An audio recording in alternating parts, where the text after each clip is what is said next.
All right, welcome back for part 2 of our UI, user interface discussion here on the Next Level podcast, a miserable podcast of secrets.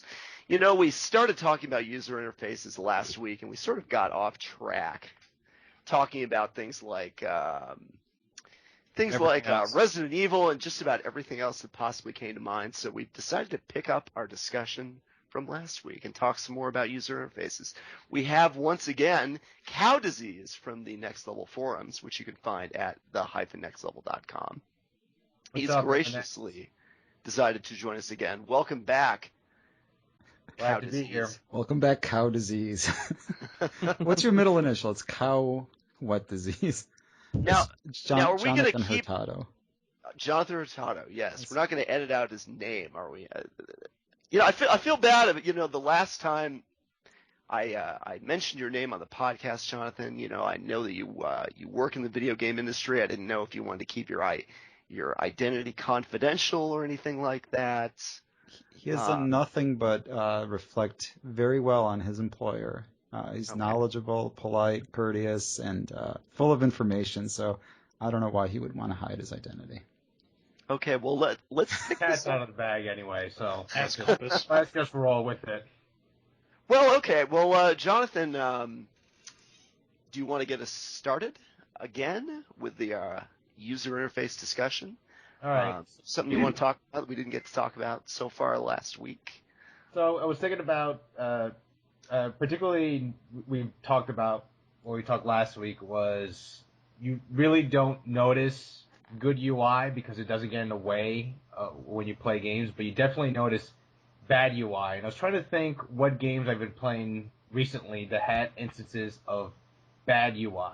Well, I'll start off with Bastion. It didn't necessarily have bad UI, and in fact, this is more of just like a nitpick more than anything else, but you can see how even a slight problem with UI can detract from gameplay, and that was in the game Bastion, which came out on Xbox Live Arcade during the Summer of Arcade promotion that they had, and later on PC. There's one section called the Proving Grounds. Like it was like the Battlegrounds, which allows you to do these tasks with the weapons, like kill a certain number of enemies in a certain number of time, and they give you prizes depending on how well you did. You have, third place, you get a upgrade. Second place, you get a better upgrade. And the first prize, you get like a secret technique for the game. And whenever you complete the task, you have the option to retry the battleground. But the problem is that the game doesn't tell you that you can reset the game. Like what I was doing before is that after I finished the Proving Ground, I would go into the portal, takes me back to the main screen, and then I would have to go into the portal to go into the battleground again.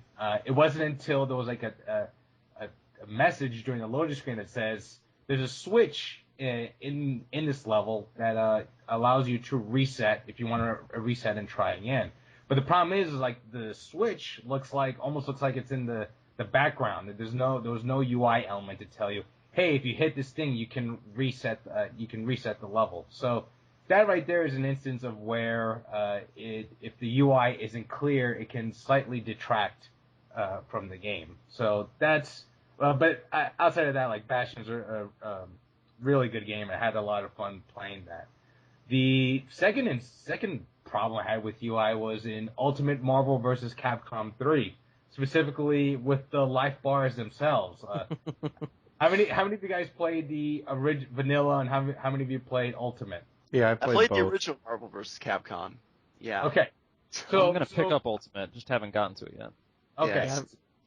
But go ahead. So, if you remember in vanilla, how were the life bars set up in there?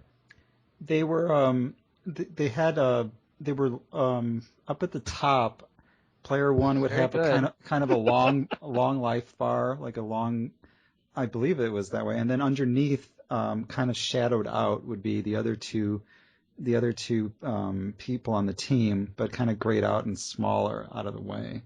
I believe that's how it was. Okay. Is this a quiz? I mean, do I get points? No. I mean, so there's a good point to this. I played Ultimate.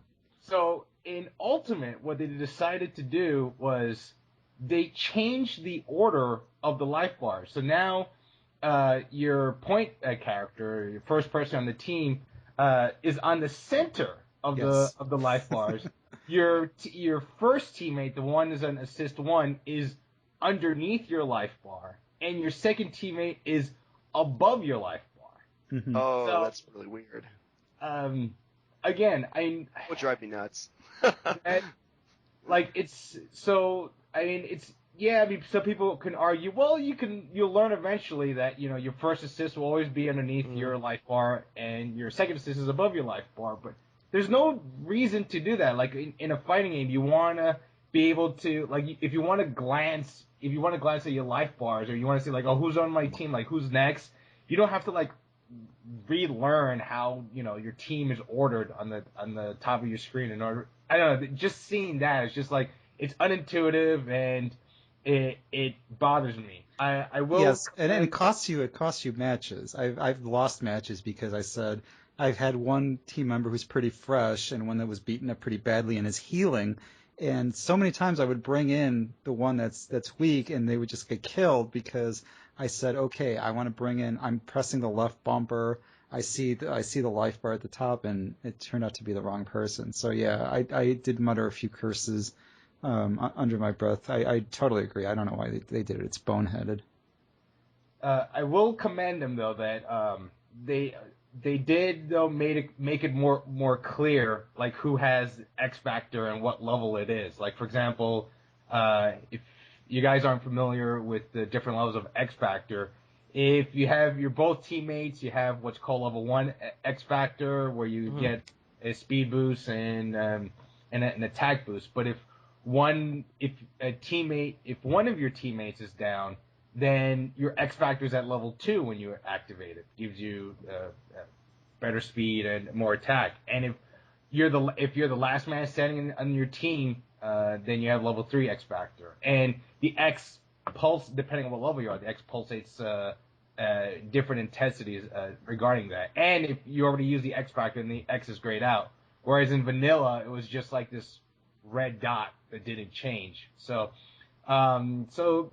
there was a good thing with the life bars, but the reordering was again something that I hated. And it wasn't just you. It was the entire fandom basically hated the change. And during while the game was still in production and Capcom would release screenshots, everybody would be, crying to Seth Killian, like, what the hell are they doing? Why is that like that? Nobody likes that. Are you guys going to change it? And then they're like, no. And they didn't. And it doesn't, I don't think they ever gave a good reason for it. Sounds almost like a point of pride type of thing, we're not going to change this. It's just very weird because there have been versus games in the past, and it's never been like this. I mean, Marvel Capcom 2 didn't really have this issue, and then Marvel 3 kind of took a new approach to it, but it still wasn't this wacky, and now Ultimate just decided to. It would be interesting to find out where these decisions came from exactly, and they probably just wanted to do something to differentiate the look. When you look at a screenshot of Ultimate, you see it's different from before. I mean, because they charged what is it, a $40 game, and they just wanted to make it like so you could just look at it and go, oh, that's Ultimate. I mean, I think the X Factor does a good job. They changed the look of it. They really changed the look of it. I mean, there was no need to have them in a wacky placement. Something just to change it for the sake of changing it and saying we have a quote-unquote updated interface, updated life bars, something like that. And then they just didn't. Once they got into place, they said, okay, that looks good enough. So they're too busy working on other things. And, the community whines about everything one way or the other. So they said, well, you can't please everyone. We'll just leave it in. And it's not a big deal. Like I said, it cost me a few times in a match, but you do relearn it. It's stupid, but they'll probably go back to how they had it before in whatever the next installment is. My only theory about it, because I was really racking my brain as to why they would even do this, and the only theory I had was that it's easier for you to differentiate the length of the life bars of your two teammates if they're separated. Rather than they're close together. I mean, but I don't even know if that's even the case. But even so, like, it's still not worth just reordering the life bars like that just for the heck of it. I don't know that one, but that right there, it just irked me. You want to just glance at it quickly, who's in assist 1 and assist 2. I don't know. It's just it boggles my mind. I can't even talk straight because it's just like I'm just trying to figure out. I think the main thing that really differentiated it there, which makes it a little bit harder to tell, is that all the other ones, they don't shadow it out, even though that was what Nick said, that in vanilla MVC3 and Marvel vs. Capcom 2, all the life bars are at full brightness the whole time. They're just different sizes. The other life bars for the supporting characters at the time are simply smaller. So it's very obvious where there is life missing, where there is red life that can be healed, and where the characters are. And in Ultimate, the 2 background bars are shaded, which makes it a little bit harder to tell because they blend in a little bit more. I can see what they were doing with locking Assist 1 and Assist 2 in very specific spots so that you can glance up and you'll know who's on what. Because I think the first time I powered up normal Marvel vs. Capcom 3, I wasn't sure which one would be which. Yeah. And whereas it's very specific in Ultimate, I do think it's kind of a pointless change, and I do think that they should not have grayed out the other bars, which they were probably only doing because they mashed all 3 of them on top of each other like that. Let me. Oh, I'm sorry. Oh, go ahead. I'm thinking, and this is for Jonathan or anybody else who can think of an example of this, but sometimes I've run into games with a UI that was unconventional and that I really, really hated at first, but then when I got used to it, I sort of started to see the logic in it, and sometimes I even come to like the way the UI was put out. And a good example of this, of course, is Dark Souls, which of course I think about a lot. And the weird thing about Dark Souls is that all of the buttons were mapped, all of the attack buttons are mapped to the triggers and the bumpers on the Xbox controller, which at first I thought was really weird because I was expecting all the buttons to be just on the face, and just having to use all the trigger buttons for that was really weird. It was really off-putting for me at first, but the more I got used to it, and the more I looked at the way the UI was, all the different, the way it maps 4 different functions to the face buttons, and then all the attack buttons are in a different place. It works very well, and I actually can't imagine doing it in any other way. Jonathan, is there some example of some UI or interface that you just hated at first, but then got used to? And not off the top of my head. I mean, really, how about was it Fable 3 where you anytime you wanted to change an outfit, you had to go into your mansion or something. You had to go into a different dimension, and you had a butler in there, and you had to run from room to room to get weapons. Wasn't that Fable 3? And that sounded like a really strange idea at first, but I guess it ended up working within the game. I don't even recall if there was an alternate way to just switch things quickly, but I remember that you would hit the pause button or the select button, one of those, and it would put you into this big place that existed at a right angle to reality. I don't know where it existed, and wherever the TARDIS exists probably. And you could just run in, and there was a room where you had your weapons, and there were gifts laying on the floor, and it was just all these weird things. It was probably the most unconventional pause menu I've ever seen, and that actually ended up working okay. I mean, something to distract you from how disappointing the rest of the game is, I guess. I'm not a big fan of getting used to. I mean, if the UI is bad, I think the reason why a UI could be bad in the first place is that game developers, when they work on a game for a long time, they just get used to it. But the only real way to counteract that is to have people test the user interface and see how would someone who has never seen this interact with it. And if they're having issues with it, you have to go in and make the changes. That's if a game has bad UI, it's apparent that they never thought about having someone just sit down and say, okay, can you interface with this game without having us explain what's going on. And so I'm not so going back to your original question about getting used to bad UI, I don't think I've ever run into any instances, and particularly I'm not a big fan of you eventually get used to it and it'll be fine at the end. I don't know, something about that bugs me, and it shouldn't have to be that way. It seems like with PC games, everything, because most development seems to be focused toward consoles now, it seems like even a lot of big PC and console release titles, and I think Skyrim is a good example of this. The PC version of the console game they have the same UI, and it's clear that the interface was originally designed for a console. I mean, Deus Ex: Human Revolution is a good example of that too. That was a big deal for Borderlands and Oblivion. A lot of people whined about that. I mean, a lot of people. A lot of the problem with Oblivion was because they didn't bother to do things like scale down the text size. So it was just like, you loaded it up on the PC and it's like, I can see crystal clear, high resolution, and I've got text that's like giant goofy text. Yeah. Well, then the opposite happened for what was it, Dead Rising? Because they just assumed everybody had an HD TV. Yeah. Well, you know what? I didn't buy a 360 sub on HDTV because I'm not an asshole. So that actually worked out for me. I bought one right as I bought it because I was like, oh, this is the future of gaming. I have to have my HD TV. And that was the main reason I got one. Oh, totally.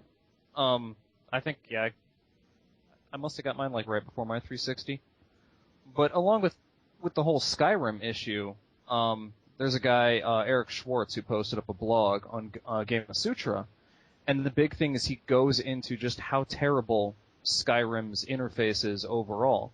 And it's not even an issue of being necessarily console or PC based. It's just that on a very basic level, it's a really shitty UI. Among the big problems is that they've moved into having a ton of text in the UI, which first off is harder to immediately identify. You've got way more of it. It takes up more space. And even just their use of space on screen is just silly. Like, if you load up your inventory, you've got this little tiny bar all the way off on the left that lists stuff. It has to actually scroll off screen if you only have a couple items. And then you'll have a little bar next to that, which will have, your sub-menu. And then the other, literal half of the screen will be just a 3D picture of the item and give you no information about it whatsoever. And it's like, why is that there? Do they really need to have an entire half of the screen to go, hey, here's a picture of a carrot? And then all the rest of the screen is like, oh, here are all your items, here's everything that you have, here's everything that you're carrying. And it's just, it's silly for them to have it set up that way, both for PC and for console. Like, it's going to be easier on a console if you've got icons to immediately visually identify things, and it's going to be better on a PC because your mouse will be able to move over more things faster, and you can highlight and maneuver things a little bit easier. And it's just, on a very basic level, it's just wasn't thought through. It was like no one sat down and went, how easy is this to use? Big group that actually really messed that up was the first Mass Effect, the inventory. In the original Mass Effect, they didn't have any way to sort things. They didn't have any way to group things. It was just huge lists that would, what was the max item for each list? 50? Or something like that? And so, both on PC and on console, it was just scroll through 50 different items and try and figure out what you want and what you don't. For every single slot. It was like, who did this? I'm playing something right now that is infuriating me like that. I can't remember what it is, but I know it's something, and it's one of those things where you have a lot of I can't remember what it is. How many games are you playing right now, Chucks? How many games am I playing right now? Wow. Yeah, let him get back to 7, maybe 8. Yeah. That's enough of an answer. Just the hesitation. One of the things we were talking about, I think it was last time, was when we were talking about Resident Evil, was the kind of the not digital display that they had on screen, where you don't really have any indicators on screen, and it's just very loose. So you don't know how much health you have. You're hurt, You don't have any info beyond that. You don't know how many bullets you have. I think done properly, that sort of thing can work well. Like, I really like it when games actually try to give you a UI that's directly built into the game and not just an overlay, like in Dead Space, where you have the life bar which lights up really people's cool. spines. Yeah. Like, that was great. That was great. I really loved it. Yeah, I loved Dead Space's UI for that reason. At least that the life bar. And also the idea, inventory that's a great system and idea. everything. How it was like a holographic projection in the game that you could actually look around and look through. That was really just a very Especially neat when way of you handling it. contrast that with something like Resident Evil, where it always takes you away and makes you go to a full screen menu. I really appreciated the fact that the Dead Space developers really thought. I mean, that's an example of the game that they really thought. Well, the reason they did that was because you could still get messed with when you had your menu open. Yeah. Right, and they designed that in the first place. Exactly. Yeah. One of the other games which I was talking about again before was El Shaddai, and there's no UI in that game at all. Like, if you hit pause, you just get a menu which is like options and quit. That's it. There's nothing that you can select at all. Does music play during the pause menu? I think so. It might. Is it as good as Battletoads? The way they have it set up is that you still have a kind of digital display in how much armor the guy is wearing. Like, each time he takes a significant hit, he loses a piece of armor. You know, like, what was the game I compared it to before? Ghosts and Goblins. Ghosts and Goblins. Right. You don't need a life bar. You can tell how much health you have just by looking at the character. And, like, you don't select between weapons, you just steal them from your enemies. The only drawback to it is that the bosses can have a lot of health, and the bosses themselves don't have a visual indicator, so you're wailing on them. You're not really sure how far you've gone, like, into this boss's health or anything. It would have been nice if they implemented, like, colors or something to tell you what bosses a fan of changing colors, you know, going from red to, or, you know. Like green to yellow to red. Like Konami beat 'em ups. Yeah, I like the old Capcom Konami beat 'em ups where the people would flash red and then would flash red faster and faster as they would approach death. That was or you could have a fucking life bar, like a human being.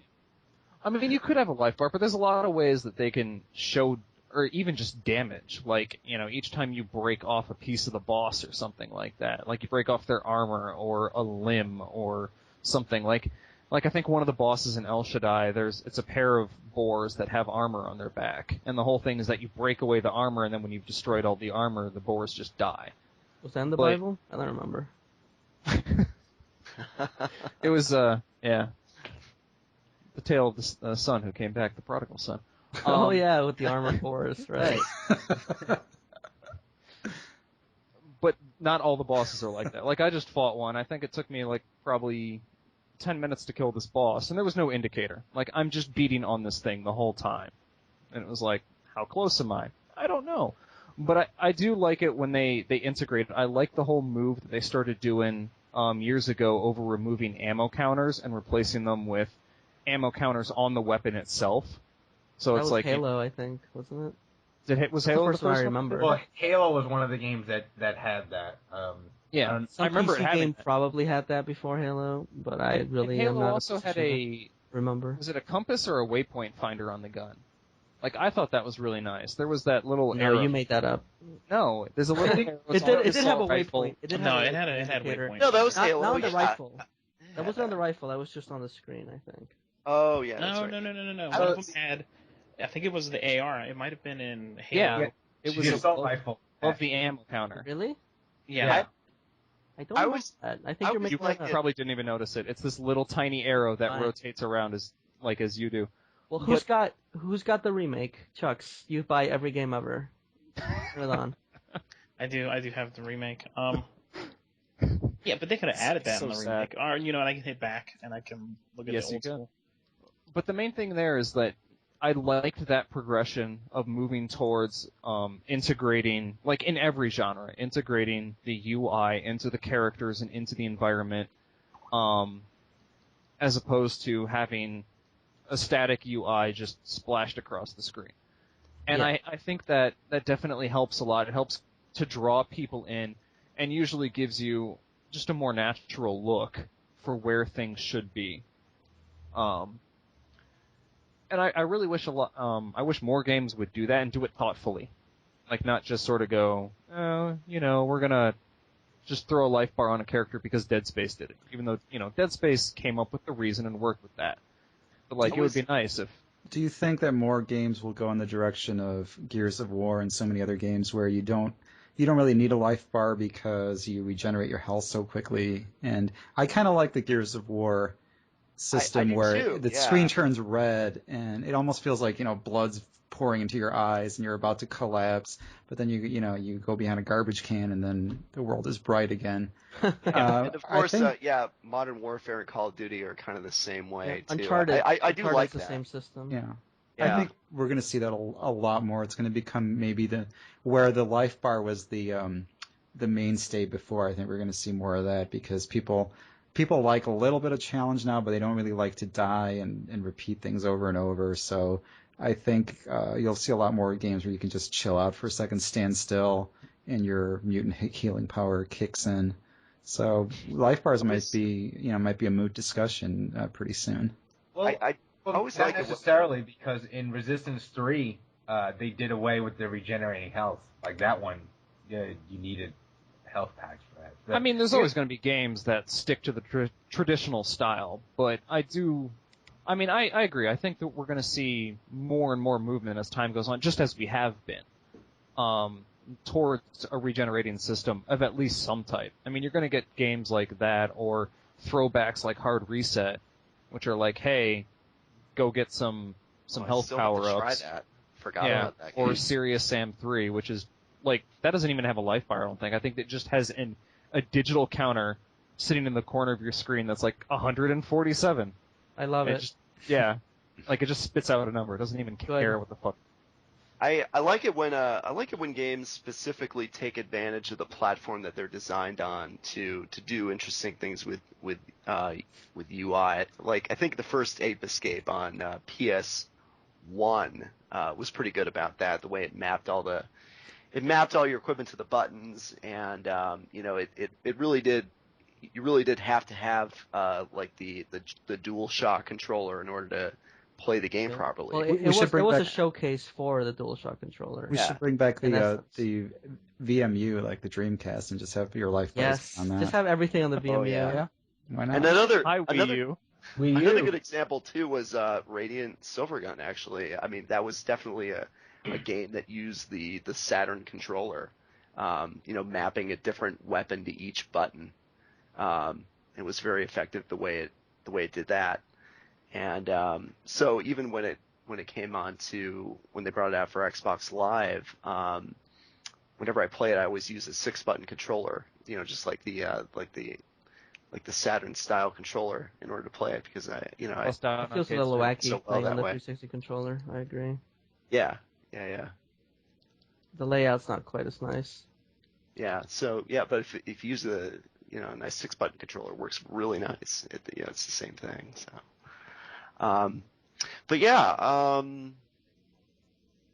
UI. What else can we talk about?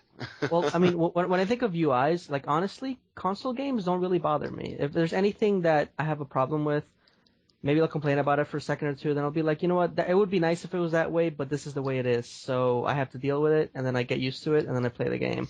But when I really think about UIs is when I'm playing PC games. Because there you at least have alternatives to what the horrible, stupid developers made. And primarily I'm thinking here of World of Warcraft or any other MMO. World of Warcraft happens to be the one I played the most.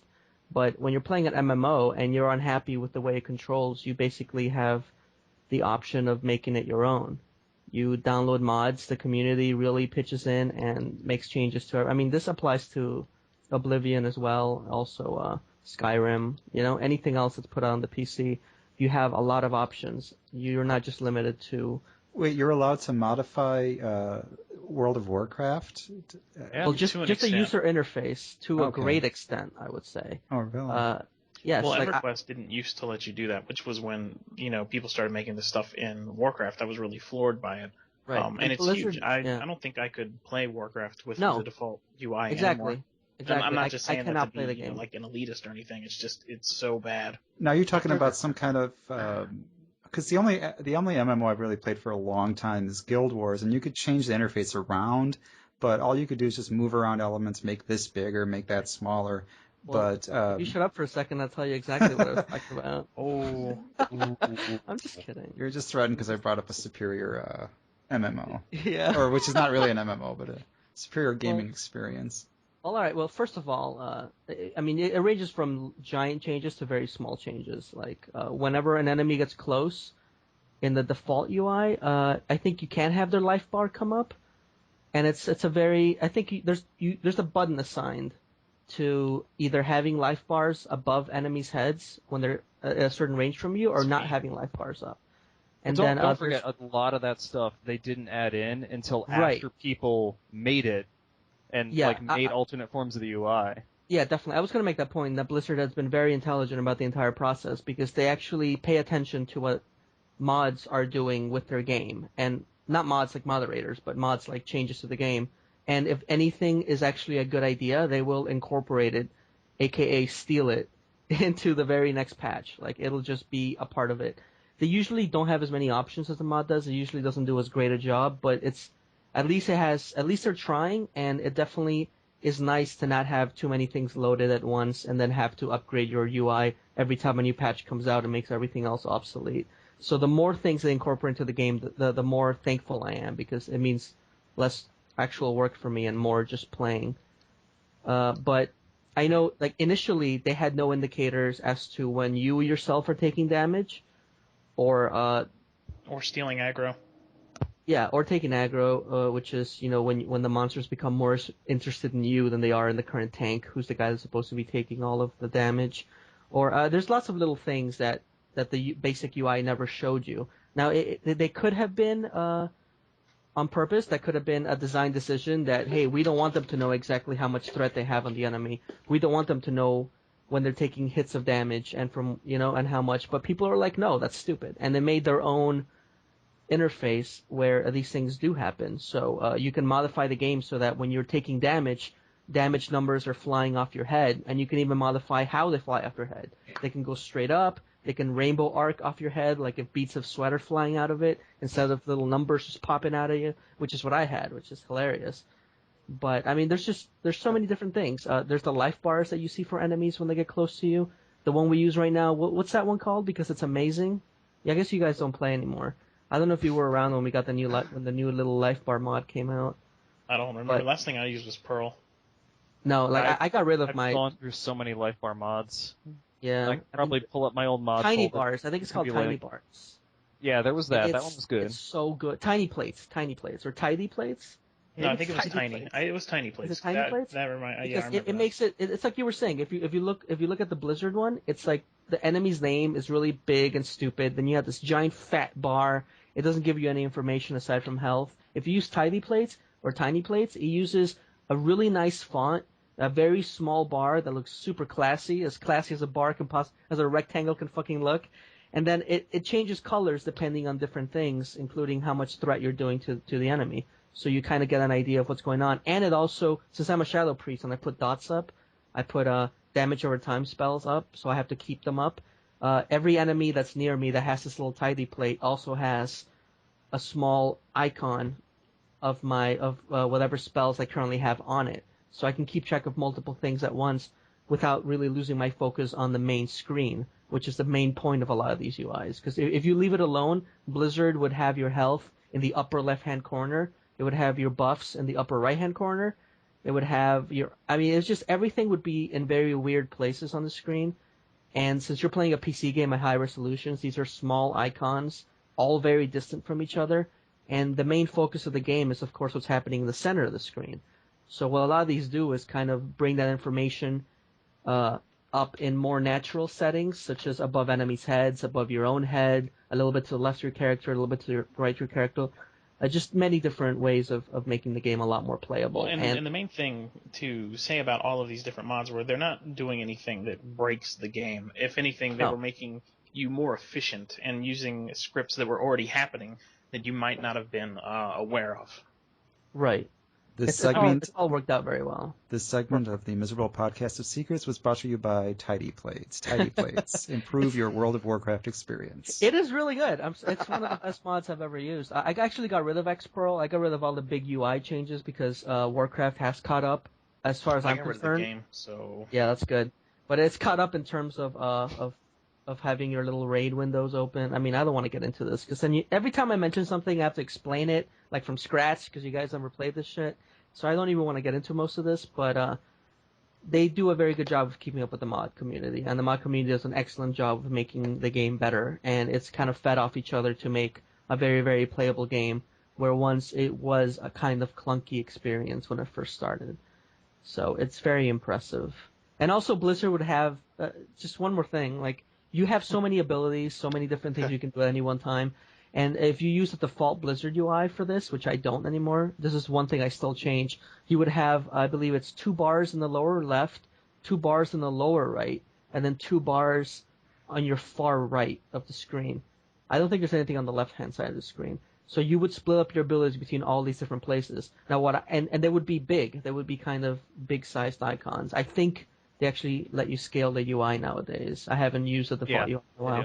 So thankfully they do let you do that. They didn't let you do that in previous years. But what I use is Bartender, which basically means I can put the bars wherever I want, however I want, and I set up like a cluster, like a rectangle in the bottom center of my screen that has everything I ever use in like a big clusterfuck kind of. That makes sense to me because I set it up from scratch. And most of these things are keybound anyway, which Bartender lets you do very easily. You basically go to keybind, and then you just mouse over whatever ability you want. You press the keyboard button there. You're bound. It's over. And that's what I use right now, and it's fantastic compared to the default UI. I could not... If something broke that particular aspect of the game, the key bindings as well as where the buttons are, right in the center of my screen, I would be unable to play the game at this point. I'm just so used to it. Yeah, I think a big part of that, like what you were describing with where the bars are located on the screen for life bars, I think a lot of that just comes down to the difference in necessarily like where the user is sitting. Because I was thinking about that at one point where I was comparing, I think it was like Warcraft, and I was like trying to set up a UI at one point, and I was looking at this other console game I'd been playing and looked at their UI, and what I saw was that in the console game, all the life bars are way off on the edges of the screen like they normally are. But I had no problem with that. Right. And then when I played Warcraft, I usually liked all my stuff in the center of the screen. And I think just a big part of that is because when I'm sitting at my TV, I'm like 8 feet away from the screen. You have a big view, yeah. Yeah, you're right. That's a good point. And I mean, it's nice to have that kind of customizing. And they are implementing that in more games and in more MMOs and things like that.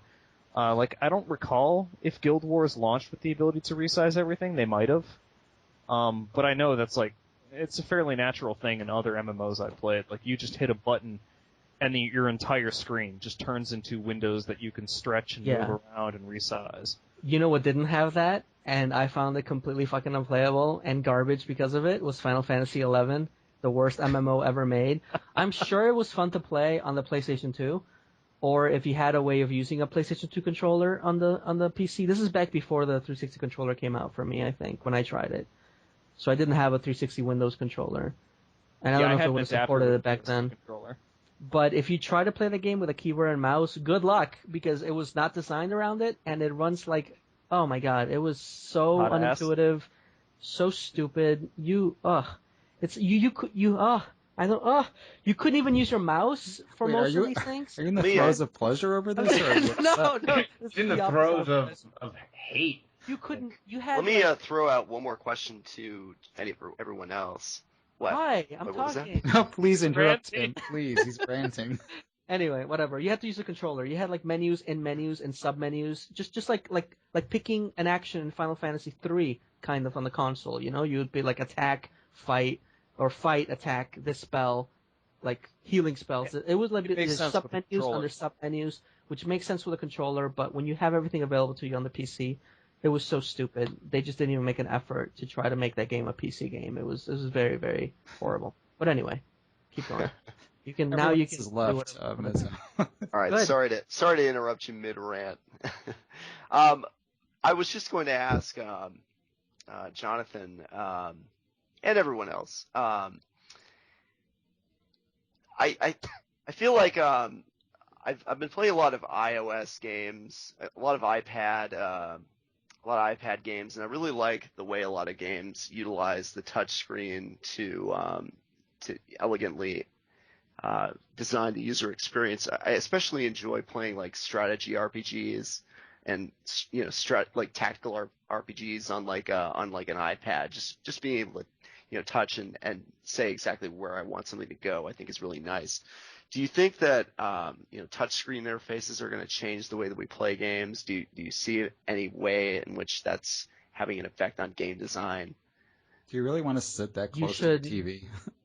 No, well, I guess if you have a controller in your lap with a touch screen. Like the Wii U is going to do certain things, but if you want to take a look right now, you can see some games coming out on the Vita are using both the actual controls and the touchscreen functionality, as well as the back touchpad at the same time to make some interesting effects. That is, I think it is a transitional device. Something like Uncharted on the Vita, I could play with conventional controls, or I could use a touchscreen, and I thought for sure I would use the conventional controls, but I found myself more and more, because it's such a more immediate and almost a bit more visceral connection with what you're seeing if you can do it. But the problem is just having it not on the viewing screen, having it in a separate controller in your lap would be okay. I don't like touchscreens in a way because you're blocking out part of the screen with your hand.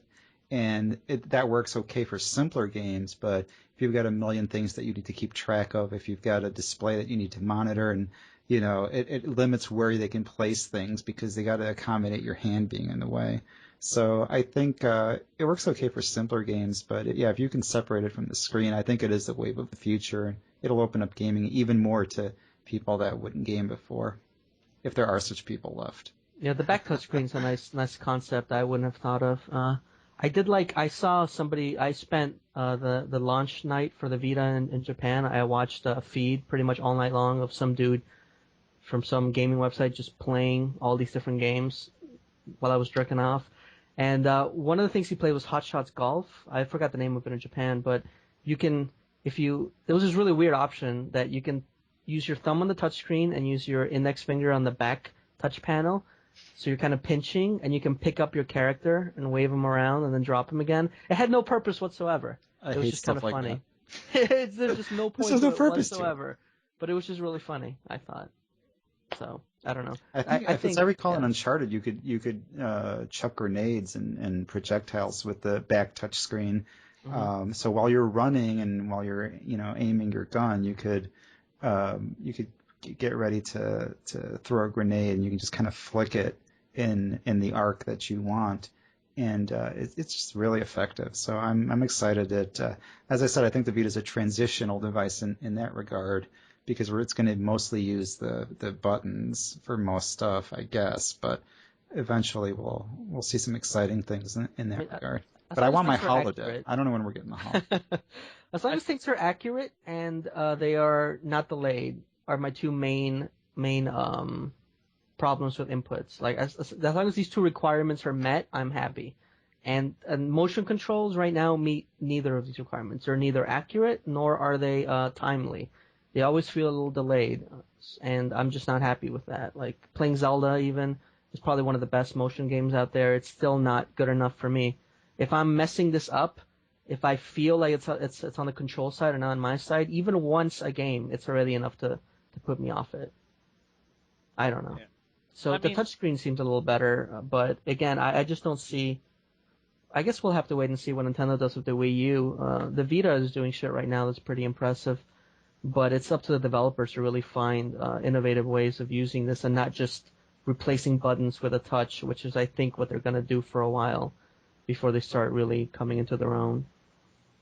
I think a big part of the issue that goes on there, and I think the Wii U is pretty much just going to be a kind of continuation of like the iPad, essentially, is that we're missing any kind of a tactile feedback on the touch. Yeah.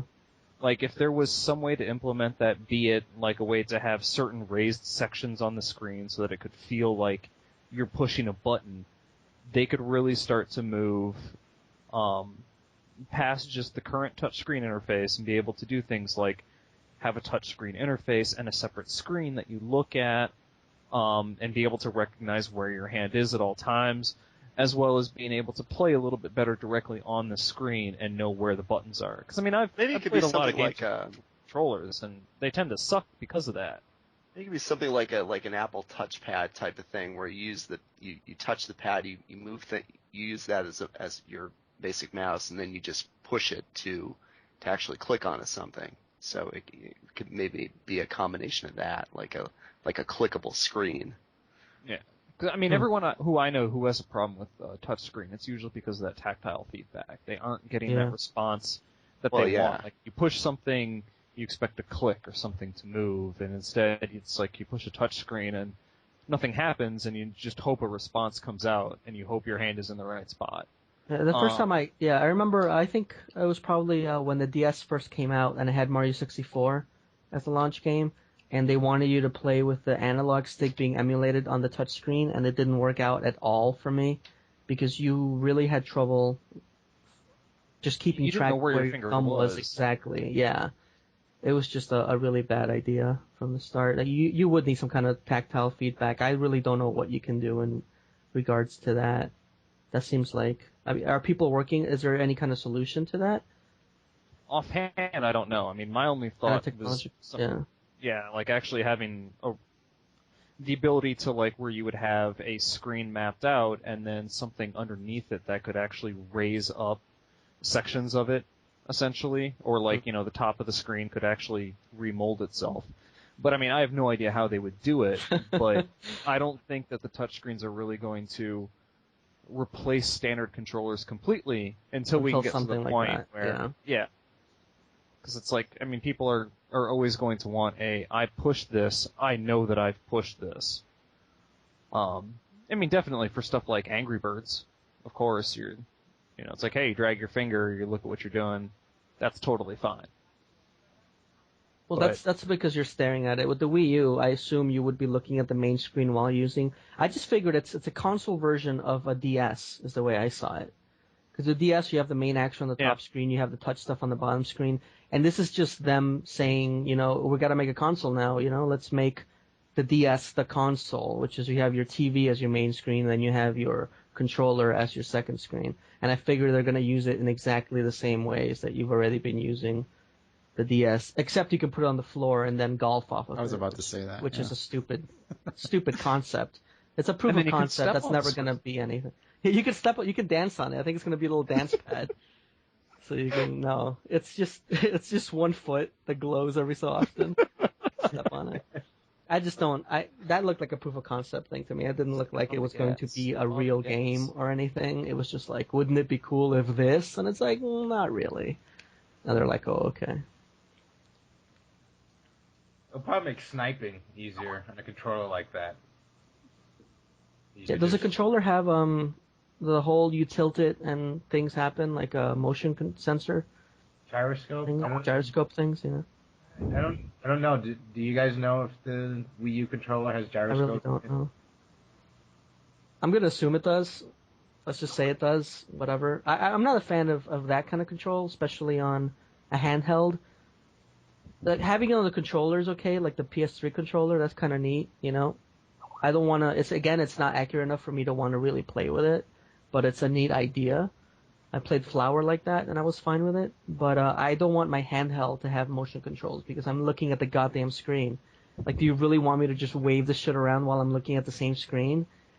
And then on top of it, you put in the 3DS, where you need to maintain a locked, like, fixed viewing angle to even see the 3D effects. You want me to, like, tilt this thing around and pretend like I'm Link slingshotting stuff? No. Sorry. It actually works out really well in the 3DS, but you would have to turn the 3D off for that, which I guess I'm okay with. But was it true? I mean, did someone Nintendo say that they didn't want to add a second analog stick to the system because they felt that, you can move the 3DS around to simulate the second analog stick? Did I just imagine that, or did I really read that? I never read that in an interview. I wouldn't be surprised if that were the case. I don't know. I'm not completely sold on the need for on the absolute necessity for a second analog stick. What? For the 3D. I am. Are you serious? You need it for gaming in general as a. But did you hear about it being a GameStop exclusive? You are about to though? trigger a Monster Hunter. I know rant. that. I don't want to get into Monster Hunter, but I know that I have no plans to buy the analog stick and that giant, disgusting looking. How would Dark Souls play without a second stick? The only game you have to play. Wow. How would that play without a second analog stick?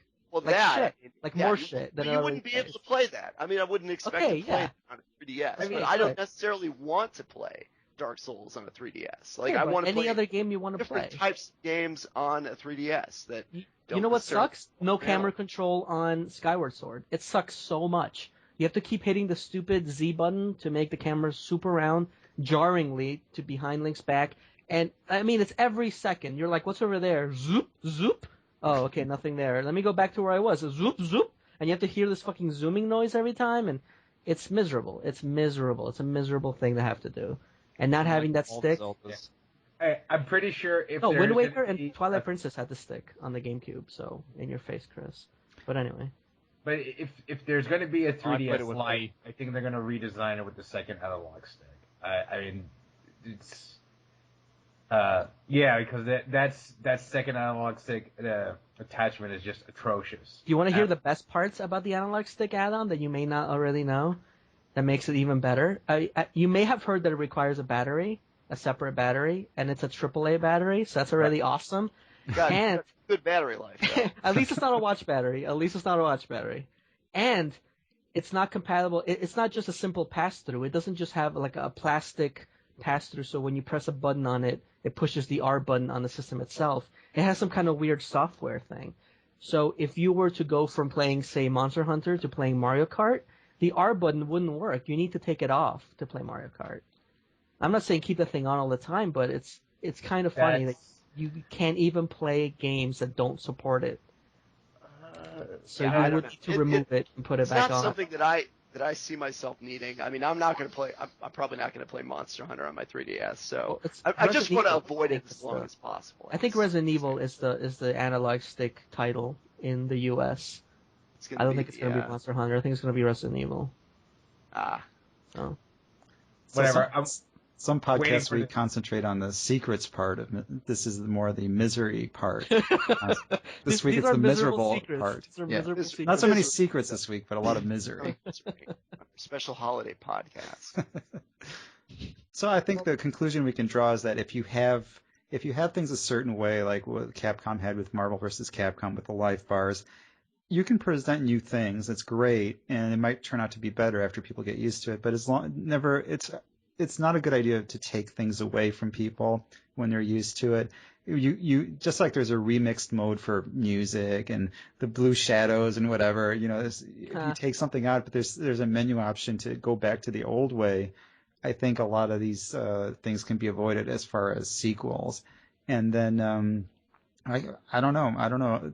Would you ever patch like a user interface issue that's significant? Like would they ever patch something in a console game where people are really moaning about it and just add the old life bars? Do you think they would ever do that, or are we just screwed in something like Marvel vs. Capcom? I mean, I don't know if Capcom. I don't know how possible it is to patch that. You see, the problem with patching a console game is that you have to go through the certification process through Microsoft and Sony, and that takes a long time. So unless the issue is really jarring and negatively affecting how people play the game, you're not going to see much patches on the console side until they implement a system where they make it easy for developers to actually patch their console games.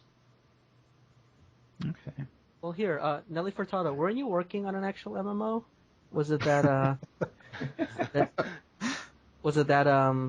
Can we talk about that or not talk about that? I mean, it depends what you want to talk about. Well, I was wanting to talk about the user interface when it comes to that game. Can you read off all the code? No, I just meant user interface. If you had anything to do with the interface when it came to that game. Not Not really. Not particularly. I don't have. I have dealt with some UI stuff, but it's more along the lines of, fix this so that this doesn't appear because of some bug in the code. But so that's a UI expert, everyone. That's the guy we brought on. No, I'm just kidding. But yeah. I don't know. Like I really don't. I can't think of a console game where the UI has been so prohibitive that it's really kept me from playing the game. I've definitely thought that some things have been stupid decisions, but what can you do? You just get used to it, or you don't play the game, I guess. So I've never really Resident kept track Evil of is my big example. I never felt. I mean, playing maybe it. it's because I played the original right when it came out, and I didn't see anything wrong with it. Like I think it was just if you don't know any better, then you're not going to think, oh, hey, this could be done better. But now, if you try to go back and play it, you can see it. And, well, I think I'm the same way. Right. I think now people are making more efforts towards a more cinematic, cohesive experience, more of a seamless experience. And back then, there were many tropes that were kind of video gamey, where you're like, oh, that's a video gamey thing. That's just a video game thing. That's just a video game thing. And I think part of the problem for me is I happened to play it in 1999. I played it right after I finished Metal Gear Solid, which has great controls, and that makes sense to me anyway. And it just seems so backward and so foreign after playing such a well-designed game like Metal Gear Solid that I couldn't even begin to play it. After plugging your controller into port 2, Resident Evil was just not good enough anymore. yeah, I just couldn't do it. It's no good. I can't do it.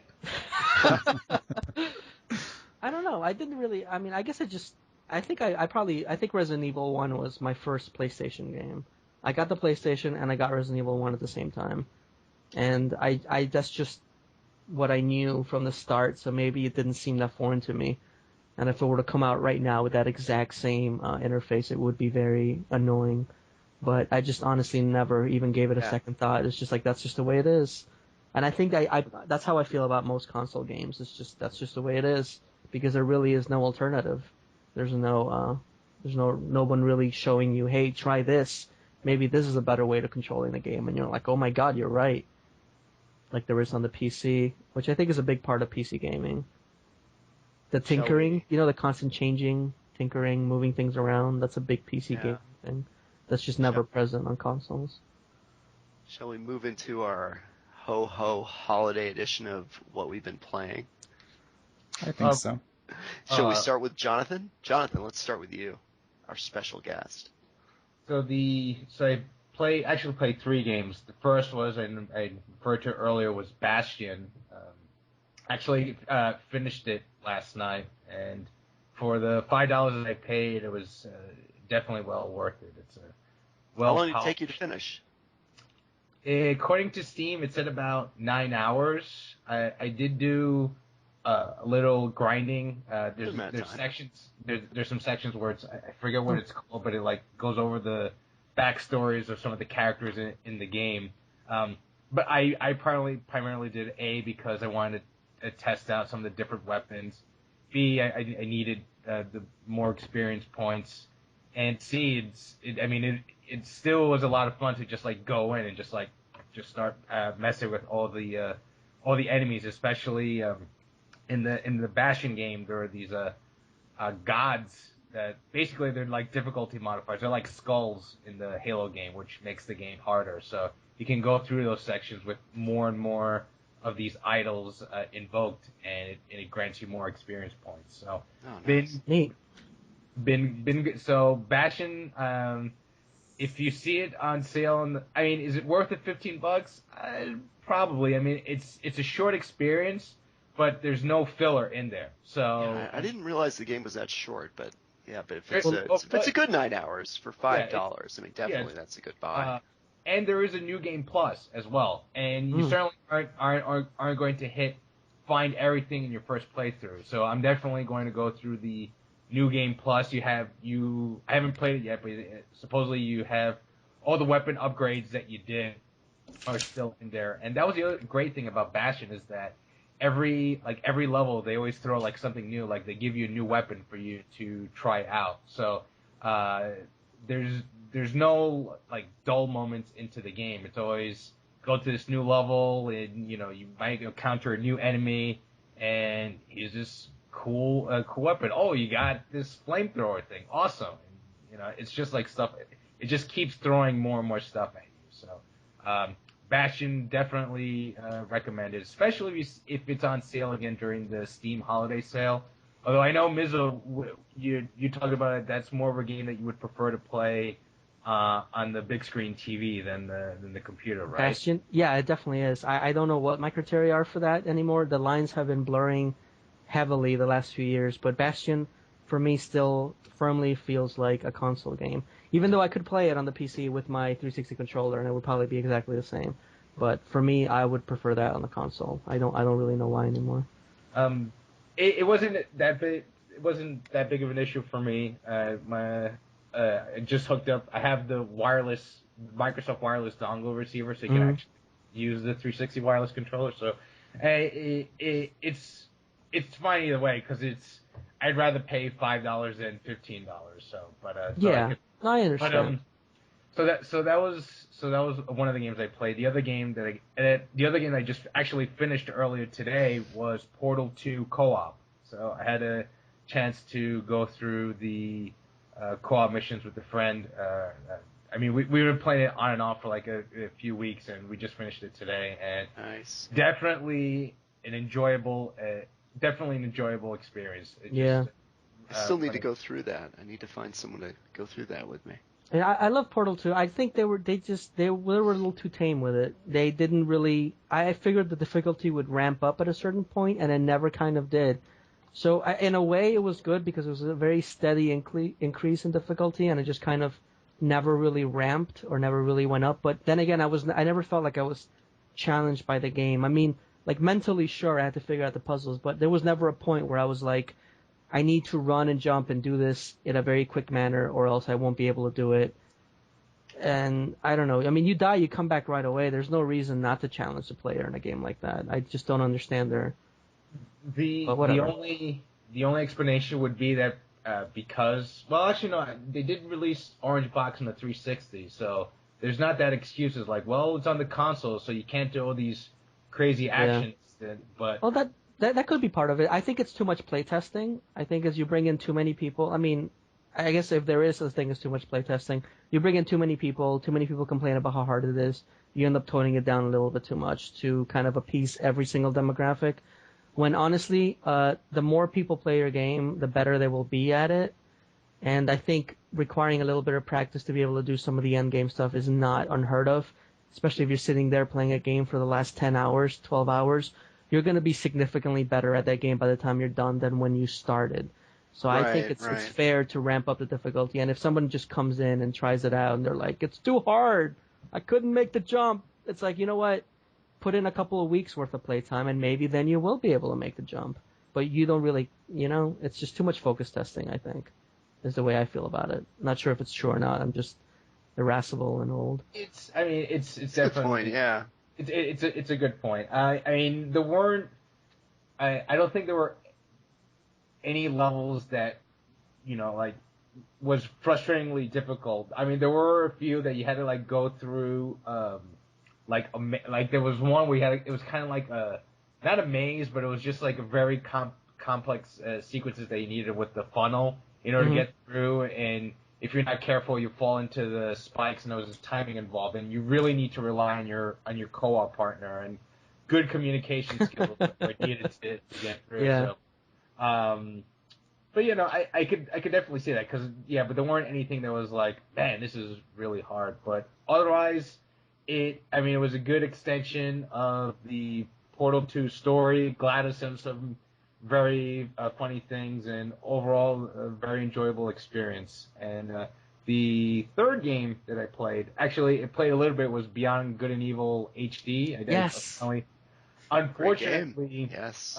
And I don't know if it's because it was Ubisoft's fault or whatever, but I didn't get far. But when I tried saving my game, I couldn't, and I think the game thought that I was still in trial mode, even though I paid. I paid for the game, because when I got to the main menu screen, and I don't know, maybe you could tell me this, is that does the option to unlock the full game still appear if you've already paid for the game? No. Okay. No, it does not. Shouldn't. No. All right.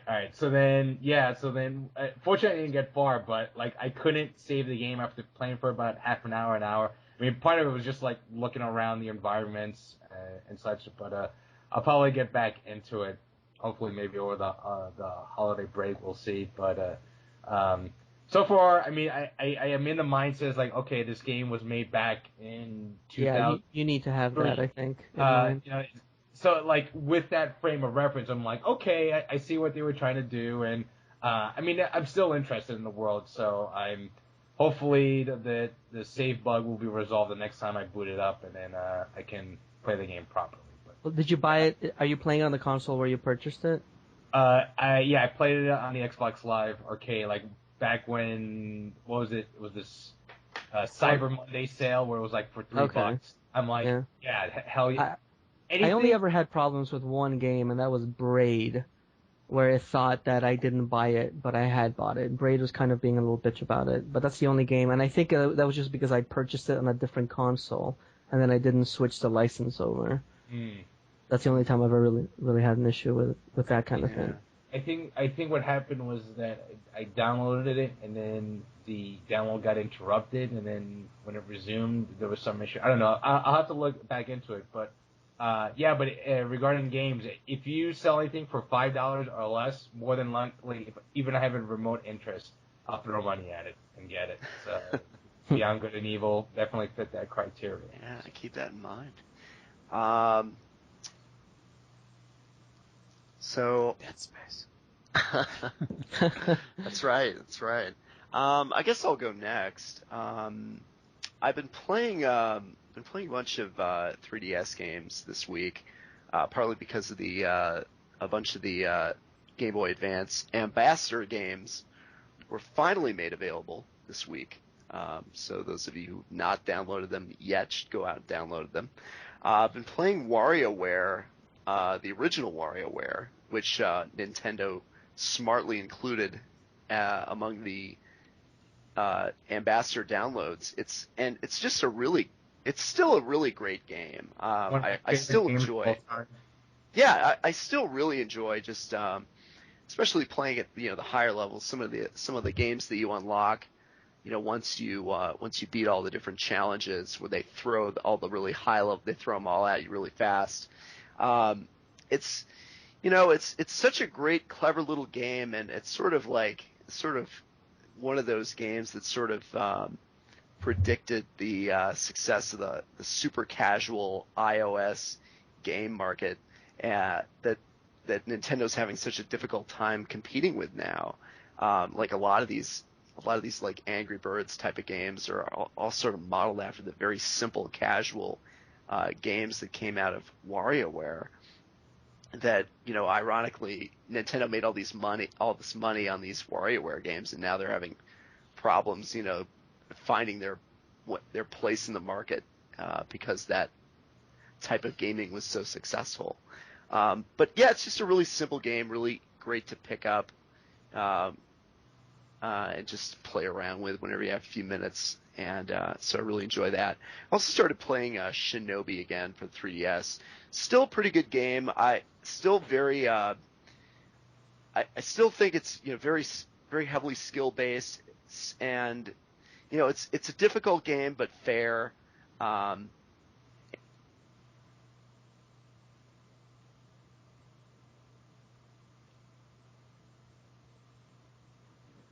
And I definitely appreciate that about it. I went back to some of the old higher scores because it's when you play through the regular game and you do score attack, it keeps score and it grades your performance on each level. So there's a lot of replay incentive and the game even includes its own achievements that you unlock, and you can unlock cheats and special costumes as you get through the game. So it just underscores the fact that Nintendo really needs to add some kind of universal achievement system for all of its games. So I hope that they do that. I think Shinobi is a good example of a game that does that really well. So it's definitely having fun with that. I was also playing a couple iOS games. I was playing one of my favorites is Pix'n Love Rush. I don't know if any of you played this. What's it called? It's called Pix'n Love, like N apostrophe Love Rush. I see. It's a really simple game. Kind of almost reminds me of Super Meat Boy in a way, and that it's an iOS-based game, but the controls are very, very tight, and it requires a lot of precision in order to get good scores. Basically, what it is, it's 4 different mini games all put together. They're all based on platforming. Like the main game is kind of like a 5-minute rush where you try to score as many points as you can. Basically, you try to pick up items. You try to shoot little bats. And you try to avoid little angels, and just try to score as many points in 5 minutes as possible. It's kind of hard to describe, but the graphics are really good. Like they're very like old school, like handheld base. They have that kind of feel to them. It's sort of like, and as you score points, the backgrounds change. It's sort of like it's almost like a history through handheld gaming, like as the backgrounds develop. It's really nicely well. I think it's only 99 cents too. It's definitely something that anybody who's interested in iOS games should definitely have. It's one of like 3 iOS games that I play consistently. The other 2 being like Dungeon Raid and League of Evil. So yeah, it's definitely one of my top 3 iOS games. And still playing Dark Souls. I started up yet another new character, and I sort of focused it towards co-op. Basically, I joined the covenant in the game that gives you benefits by helping other players, and one of the things I was really having fun with was exploring the multiplayer aspect of the game, and just marveling at how well it's done. I mean, a couple weeks ago I sort of criticized the way that Dark Souls doesn't allow you to hook up with specific people. It's not really designed that way, but the way in which it works is it's just very unique and works very well. And just the whole idea of using these bonfires to meet up with people and find other people to join your game, it's so uniquely community oriented in no other way that I haven't played many MMOs, so I can't really compare it to that, but it's just very cleverly designed, and I really enjoy that. And sort of thinking about it this week, and one of the reasons why the game is really connected with me is the idea of choices. The game doesn't allow you to save. It doesn't allow you to quick save. I mean, it auto saves periodically, and of course, every time you go to a bonfire, you effectively save your game. But I really like games that force you to make choices, and one of the reasons why I liked Deus Ex: Human Revolution is because it goes back to that idea of forcing you to decide what kind of decisions to make and how to level up your character. Like, everything you do in Dark Souls has a consequence. Like, you can't just play every single quest and find every single weapon and do everything on your first playthrough. It's just impossible. Like, you can't do it that way. Like, that's one of the reasons why I don't like games like Skyrim. Like, I mean, it's got all these different quest lines that you can do, but you can basically, it seems to me like you don't effectively have to make choices. Like, you can do the mage quest, you can do the thief quest, you can do like all these like good quests, evil quests. It seems like you just do everything your first time through the game, and it doesn't like impose this sense of consequences on you in the game world. And you're just looking at broader consequences there. It's mostly like a lot of those games, a lot of the Western RPGs, they don't block off other quests. It's about the choices you make during that quest, which can end up killing people who would then offer you other quests. It's okay. Well, that's something. I mean, that's something, I guess, that you point to. But like, I like the idea of like, choosing whether to do the good quests or the evil quests, and just like being forced to make some kind of decision on what you choose to do and how that impacts your game character. And Dark Souls really does force you to do that. Like, or like around every corner, you have to make a choice. Like, are you going to try to open up that chest, or are you going to back away from it? Because it might turn into a mimic and devour you. Like, I think I'm gonna open the chest. I just made Like- I just made a Are you gonna pick up that sword? decision. Are you Yeah, not gonna or pick up that sword? are you going to go? Are you So going this is a surgery sim that you're talking about? So like, are you going to go beyond get that it. door If and his risk insurance. I get it. what might be inside It's a there? sequel to Trauma Center. But yeah, I like the idea of choices. I like the way the game forces it on you. Yeah, I guess I wish a game would do that because I'm the kind of guy that goes back and makes sure he does every quest. It would be interesting to just totally be shut off from that. And I guess some games have done that, but you never really feel like you're missing something. But it would be interesting if you did have to commit to just. It would bring you into the character more if you had to commit to saying this will actually have consequences. I can't just go and undo it and reload my last save, or go back and talk to the guy 3 times, and then the 3rd time he'll say the same thing again, and I can make a different choice. So that sounds very good. Yeah, so I like it anyway. Chris, what have you been playing?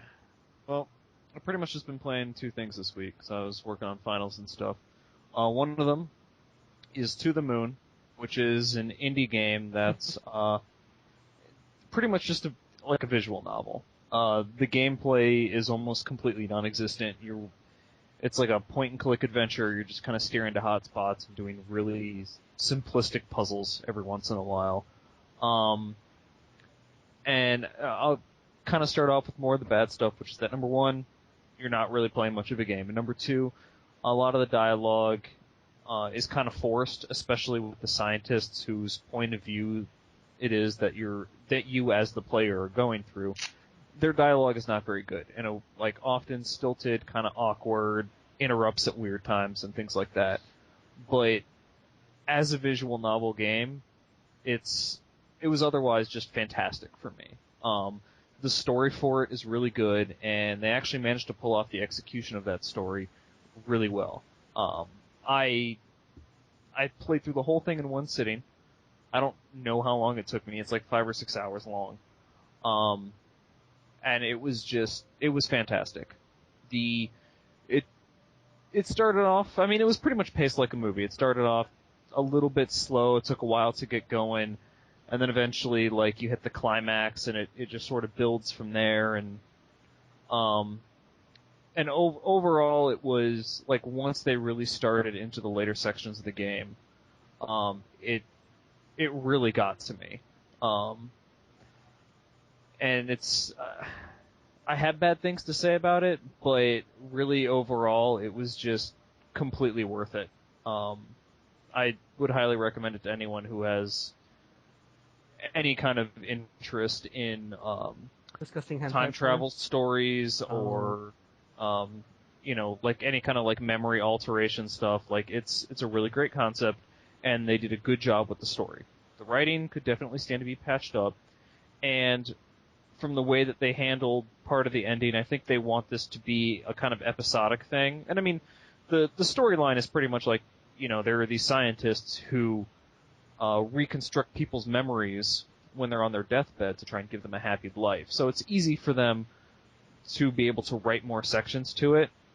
But they're going to have to do a really good job, because part of what was interesting was just the basic idea and watching the execution of them going through and redoing this person's life. So for them to have to try and do that a second time, they're going to have to do a really good job, because the novelty of the idea itself is going to be gone. It'd be like having a sequel to Eternal Sunshine of the Spotless Mind. I was going to say, damn you. Right. I played it for a hot second, and I kind of felt like it was definitely very similar to Eternal Sunshine, just in concept maybe, kind of the reverse of what they did in that movie, but what is the art similar. style like? Is this a... It's RPG Maker, the art style. Yeah, they made an RPG Maker, so it looks like a Super Nintendo role-playing game. Interesting. Yeah. And they did a good job with what they had to work with there. So hopefully they're able to keep going with that. I don't really know what their plans are. They've done a couple other things before, and I think this might be their first their first pay game. But yeah, it's pretty good, and they seem to be really cool people. Like I was on their forums, and someone brought up a bunch of legitimate complaints, and actually wrote out his ideas for why he complained, and the developers were like, "Oh, okay, well just tell us,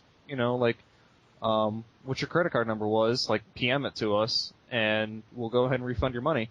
And the guy turned it down because he was like, "No, I want to support you guys, and I like supporting the indie scene." But I just thought that was pretty cool of them to be like, "Oh, well, you had legitimate complaints? We're sorry to hear that. Here you go." Yeah, the dialogue was a little bit like it felt like a little bit like 90s working design a little bit sometimes. Yeah, I guess it was kind of like like not generic, but kind of like a little bit of the lame kind of PlayStation RPG translations that you kind of got used to with the little jokes and stuff. I mean, I didn't get very far again, so I'm sure the story gets very, very good and very charming and everything. But from what I played, it was just a little. I'll keep playing, no complaints. Yeah. But the scientist, especially the male guy, he does like nerd jokes. He's an idiot. Yeah, exactly. I didn't want to be him, so I picked the girl because I did not want to be that guy. You should. He was so stupid. Yeah, the girl's better, and the girl just makes fun of him too, because they're terrible, kind of off-putting things. Like he makes a Dragon Ball joke at one point. He makes I don't remember what all of them were, but each time he talks, it's just like, oh god, just stop. It's just terrible pop culture stuff. So yeah, and then the other thing I've been playing this month is simply because, I haven't had enough Korean MMOs in my life, so I've been playing Dragon Nest again. Oh my god! I love it, love it. It's still a lot of fun. I love that game. It's a lot better than it should be. They do handle the cash shop a little shitty, but you don't have to go into the cash shop, which I do like about a lot of those games. This is a Nexon game, right? Is this Nexon? Yeah. Yeah, they're the ones who are handling the North American release for it. And they do have their usual shenanigans, like when they're supposed to have maintenance for a day, it always takes at least twice the normal, scheduled 8 hours. They're like, oh yeah, well, they've actually gotten to the point where instead of saying maintenance today will go from, 7 to 8 or whatever, it will go, maintenance today will start at 7 and we'll give you an update at 8 for where we stand. Because they tried actually announcing times the first few times that they would update, and they were always like, oh, we're finding other problems with the game. And it would still be down for 6 more hours. And they would get slammed with that. But they've increased the level cap a couple times now. So characters are actually able to get into the interesting skills and more fun, tougher levels. So it's really good. And I'm having a blast with that. I love it so much. You should play it. What really makes it? Why do you love it so much? What differentiates it from? Well, one of the main things is because it's an action game. It actually gives you full control. So you've got that kind of, that Diablo Guild Wars sort of layout where you have your hub city, and then you can pair up with people and go out and run dungeons. But it's a third-person view. You aim with the mouse. Which, doesn't necessarily matter as much if you're wielding a sword, but that's still how you turn. You turn as though it's, just a normal third-person shooter. And that comes into big play when you're using, the sorceress or the archer, because, they're ranged classes, obviously. And it's completely about, combos, building combos, you load up your skills, and, because for me, one of the big attractions for it is actually, and this will sound silly, is the solo aspect of the multiplayer game.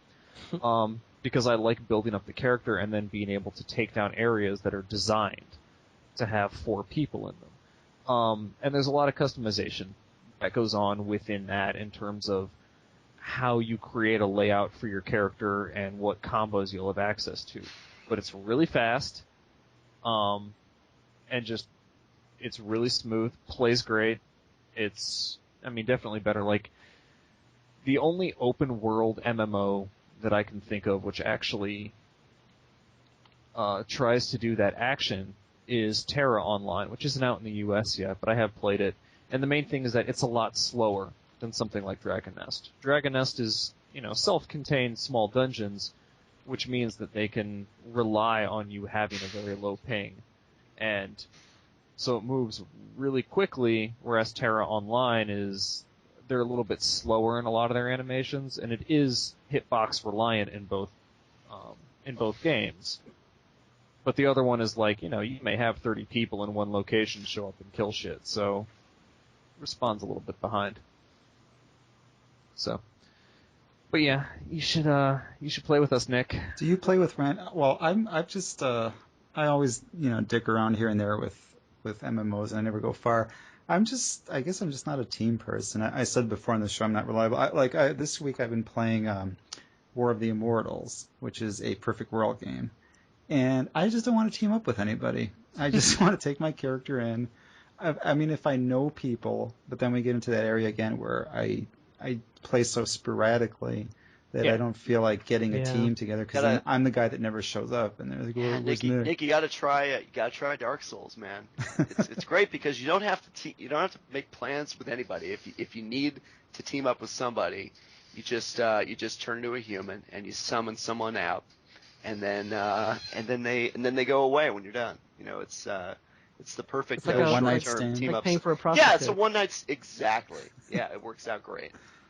You can do the whole single player thing in Dragon Nest. Like only the there are areas which are actually called nests, which are basically only hard difficulty, and lots of like the toughest enemies will be thrown at you at once. And they're designed for groups. Outside of those, and even those can eventually be soloed by characters. But outside of that, you can play like the entire game solo if you want, and just team up with people once in a while when you feel like it. To me, the perfect solution, and this is why I played the game so much, again, was Guild Wars, because when the Nightfall version, their expansion pack or whatever it was, when Nightfall came out, you had computer heroes that you could customize. It was like you had your own group of the maximum number of players you could have usually was 8, but you could have 3 other, as I recall, computer-controlled heroes, and you could tweak the AI, you could tweak what weapons they have, you could take them over whenever you needed to, you could have them cast spells a certain way, you could disable some spells so they wouldn't cast it, so it was like you could play these difficult areas that would normally take 3 or 4 people to take down a boss, or you don't have to be 4 times as good as anybody else to solo it. You could bring in your own computer-controlled heroes, or you could bring in real people. If more MMOs did that, and I don't know if they do, because the ones I've played haven't done that, but if more games gave you that option, I think I'd probably spend a lot more time on the PC playing these games. But that's the social aspect is really what is really good about these games, but it's what keeps me from getting into them more, because I play so unpredictably that I feel nobody really wants me on their team because I'm not going to be there tomorrow. This podcast that is true. I've ever had to anything besides TNL. I mean, there's definitely games that are very heavily group dependent. I mean, stuff like Warcraft and EverQuest, and Final Fantasy XI and things like that. Like, it becomes group dependent. Like much in some of those games, not till you get to the end game. In Final Fantasy XI, pretty much the entire time you're playing. But it is that sort of thing of where you need to be consistent at some point. Usually the smaller scale stuff, not so much. In terms of having AI companions, like, there aren't too many open world MMOs I can think of that do that. Prius Online had something basic, which it wasn't like a secondary player, but you basically got this sidekick who you could send out to pick up items for you, and they would, it was like this little person who you could cultivate, and they would eventually end up casting like healing spells or buff spells on your character, and like as you were walking past plants and places to mine, they would go and gather your materials for you. It was like having a little slave that was, an 8-year-old girl. Sounds perfect. And then Mizzo, calm down. Right? All right, no, and then I think they moved. I think they took that and they took that a little bit farther in Star Wars: The Old Republic. Like you got a slave or partner in that game as well, which was pretty much the same thing. Like you could send them out and they would go and gather for you, and they would help you out in battles and stuff. And that's interesting. Listen up, Jonathan, if you have any input into this, because you do have these quests in these MMOs where you have to accompany someone, and while you accompany them, or while they accompany you, while you're taking them to wherever they need to go, sometimes they'll cast magic, they'll fight at your side, or you'll get into part of the story where you're helping an army out, and all these people are your allies, and they're fighting independently of you. You know, the computer's controlling them, fighting the monsters. So, I mean, if you could just take that AI or that programming and just give people the option of not playing with, you know, if you try to put a team together and all you're finding are idiots or people that drop out after a few minutes, that you have the option to say, you know, tonight it's not working out with the pickup groups, not, you know, nobody's on that I know. I'm going to get 3 or 4 computer controlled allies and we're going to go after that boss. You know, I'm not going to sit here and wait around until I have the perfect team. I think that would help a lot of people to play more consistently if they had that option to do that. You know, you have a little cat helper in Monster Hunter who hunts with you. In the all later games ones, could be more like Monster Hunter. So you know. It's something to definitely consider. There's a lot of technical reasons why you probably don't see that in a lot of games, because in addition to constructing like the AI for the characters, there's also pathfinding, like getting the characters from point A to B.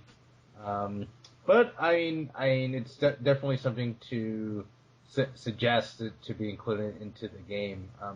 And it does what you said about not being able to play in groups. There was something interesting that I was told about by a game professor of mine as to why World of Warcraft was popular in the first place, and part of the reason is that you could complete most of the game on your own. Like, you could conceivably solo the game. Like, you would think, like, MMORPG, in order to play this game, you have to participate in a large group. And I think the reason why WoW was so successful is that you had the option, like, if you didn't want to participate in a large group, you weren't necessarily penalized for it. You could access most of the content of the game in there because you didn't have to rely on joining a guild with like 3, 4, 10, or 20 other people in there.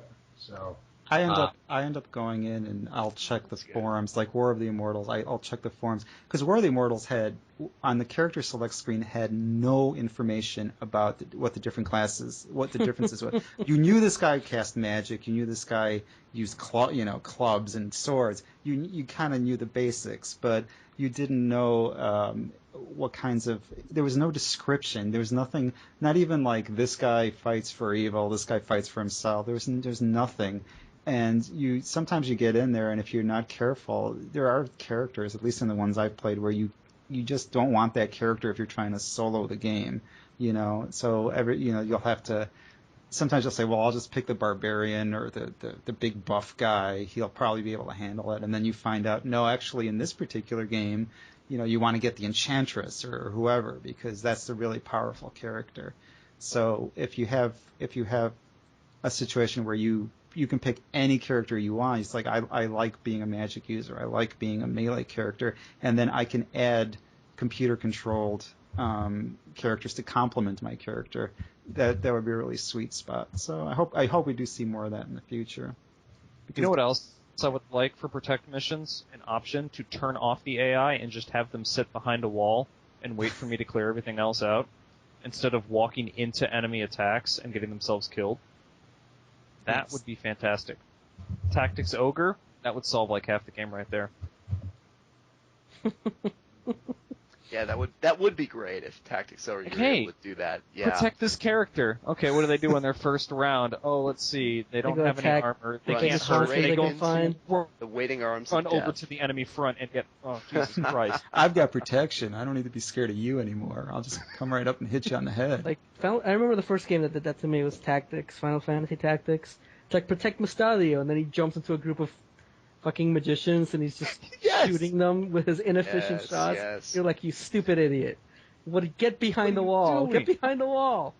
Yeah, in Phantasy Star Online too, there was some Protect mission where the guy would just run with all he was worth into the jaws of death, just assuming that you would somehow dispatch all the other enemies and just get to the enemy that was about to hit him. Yeah, so yeah, I see that there is a problem, but hopefully we can get those things ironed out. And MMOs are getting pretty impressive, so I have a lot of faith in that. I think did we talk to Mizzo? Did we already talk about what Mizzo's been playing? Mizzo, tell us about Monster Hunter. Mizzo is still playing Monster Hunter on the PlayStation Portable, and again, to specify, this is the very first Monster Hunter. It's the G version of the original PlayStation 2, but it's still the worst one of all. It has the least amount of polish to it. It's just not. It's a very rough game, but I am very close to being done. I know I say that every week, but I swear that this week I am very close to being done. There are literally like 3 quests left. And if I finish these 3 quests, then I'll have completed every quest in the game. Or you just reset the game when you're about to win because you just can't give it up. You know? No, but there's no need to give it up because then I'll just go right. I'm going to import my character into Monster Freedom 2, which I own, and then I will immediately import this character into Monster Freedom Unite. You know, we need to get the DSM-4 in here or something and see what this mental condition is called. This is pretty scary. Because you can't import your character from Freedom 1 into Freedom Unite. So I need to import it into 2 and then import that into Freedom Unite. Although my character won't even look the same because they give you so many new character options. I've already turned it on just to look at the character creation screen. It's so much better than it was at the beginning. So I'm making a completely different kind of girl. Much better than the first one I made. So it's just basically going to keep my money, which is actually pretty good because I have a lot of Zenny in the first game. So keeping that into the later game is going to help. If it's a girl that lets you keep your money, it is a very completely different type of girl. Very good. And I also just started playing Monster Hunter Tri on the Wii because somebody just bought it for me for Christmas.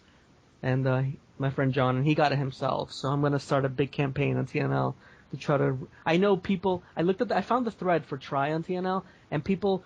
TNL being the next level, for those of you not in the know.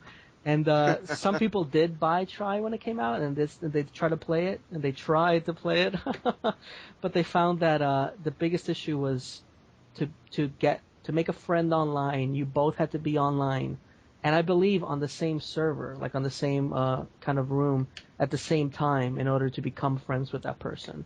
So you have to find a way to communicate with this person before you ever could communicate in the game. And then set that up, which, I mean, that's not a huge hurdle to overcome, considering that's on the freaking Wii. But once you set that up, you can play online. Is it a 2-player game? How 4-player. It's like PSO. I mean, it's basically a really dirty, fancy PSO. Like I told you before, I personally bought Tri for 2 people on the Next Level forums. So yes. I'm trying to.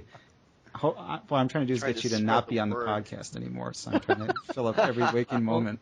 Well, I spent this entire podcast playing Monster Hunter Tri, just so you guys know. It didn't really affect it negatively. At least I don't feel like it did. It may have, but it's not very effective. It's super effective.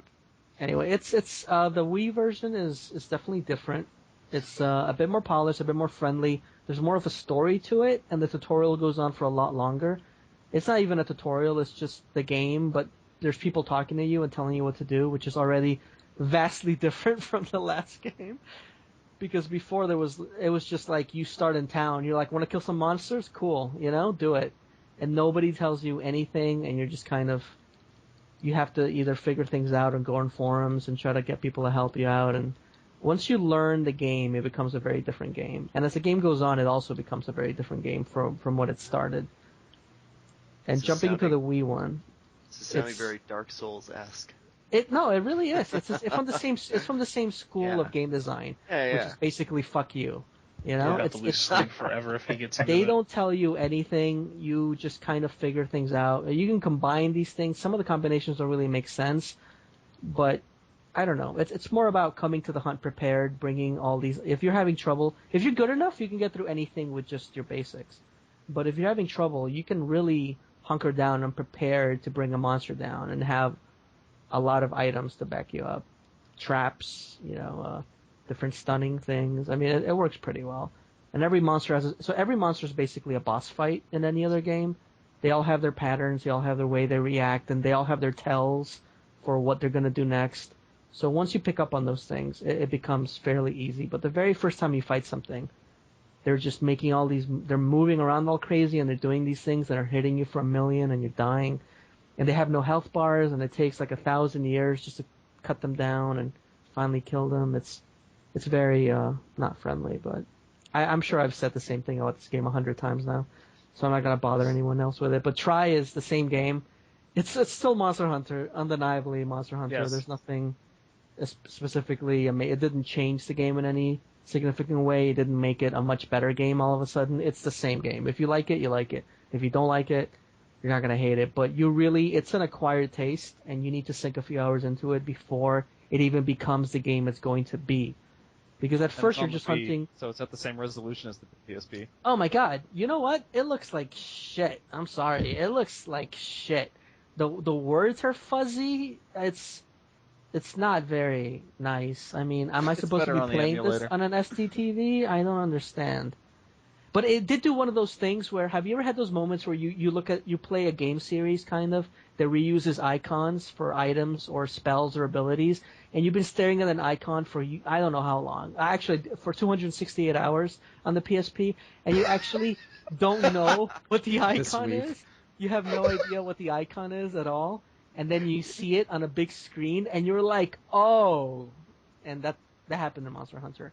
A lot of the items have the same icon, they're just different colors. And apparently, all along, this icon was kind of a fat dragon with little tiny wings coming out of the top, and his head is kind of in front of the big fat body, and he's kind of asleep. And I really just had no idea what that was supposed to be on the PSP. I thought it was just some weird little graphic. And when it's Bones, when you pick up Bones, it's a little skeleton dragon in the same pose. No idea. I thought it was just like a mess of lines and shit. I'm like, yeah, that's a bone. Whatever. But that was kind of neat. On a semi-related note, which actually isn't, because I've had that experience. But I've looked at icons for a long time in an RPG, and I suddenly realized it's crystal clear what it is. I was over at my brother's yesterday, and Saturday Night Live came on, and it was hosted by Jimmy Fallon. So they brought back a bunch of old people that used to be on the cast. So this entire sketch. I thought that the black guy in the sketch was Keenan, whatever the Keenan guy is. Keenan Thompson. It was Tracy Morgan. This is how unobservant I am. I'm looking at the screen. They all look the same to you. All look the same. That's all right. That's what it is. It was the Christmas song one where he was just kind of moving around. And I said, because Keenan hadn't been on at that point, and I think he's a funny guy. I think he's really funny on that show whenever I watch it. So I said, oh, finally they put Keenan in a sketch, and my brother said, I hope you're joking. And I no-sold it. I didn't even pay attention to that. I didn't know what he's talking about. And then later on, Keenan came on, and my brother said, oh, there's finally Keenan. I said, no, Keenan was in the other sketch. And we just had this argument. And yeah, it was Tracy Morgan. I don't know. I'm talking about video game icons. You're talking about black guys. But yeah, you could be looking at something for such a long time, and it just doesn't click sometimes. Wow. And this is why I'm bad at video games. He was on that Nickelodeon show. Yes. Isn't there a vast difference in weight as well as facial appearance? Well, I don't know. Tracy looked kind of fat. Is Tracy getting up there? Because Tracy's getting kind of. No. Well, Keenan lost a lot of weight, and Tracy looked like. So they've met in the middle, basically. I guess they've met in the middle. Yeah, okay. We're totally not talking about video games either. I just had to share that with somebody. So Nick, I guess Nick, you've already told us what you've been playing. I just played a little bit of War of the Immortals. Yeah. And also played Super Racist 2000 Deluxe. Hang on a second. Hang on. We're gonna edit this out. I have a cat that just jumped in. Hold on. Yeah, a cat. No, don't bring a cat to pretend. Can't have any cats on. It's a black cat, so I don't know if it's my cat or if it's a cat that's just entered in. It could be a new cat. There's so many places I could go. All right, let's pause. That was the last podcast we ever had. Let's pause for a second and edit this. Put a cut point in. Yeah, of course I own a black cat. It's got a chain around its neck. Some of his best friends are black cats. It's got little shackles on each. These allegations are baseless. You can't just ask somebody why they own a black cat. So I've been playing. I played a little bit of War of the Immortals, which seems to be your typical MMO that I've seen. I always see at E3, and that I play from time to time. But yeah, it's not nothing I really want to talk about at the moment because I'm just kind of getting into it. I guess you have Norse god type characters. You start out in some storyline involving the death of Odin, and I think you go to Atlantis. Or I've gone to Atlantis so far, so I guess different gods from different mythological lines are involved. And you just walk around and you hit things with your weapon. And it's got interesting ways to keep you playing. I don't know if they do this in other games, but you've got this little pop-up that says if you play for 20 more minutes, you'll get this prize. And then you play for 20 minutes and you get a little item. And then if you play for another hour, you'll get this prize. And then you get a salary every day. If you play a minimum of 2 hours a day, they'll give you a certain amount of gold, and it's just ways to keep you playing it. But I think after 2 hours, the incentive stops, so I think they don't want people totally vegging out in front of this thing.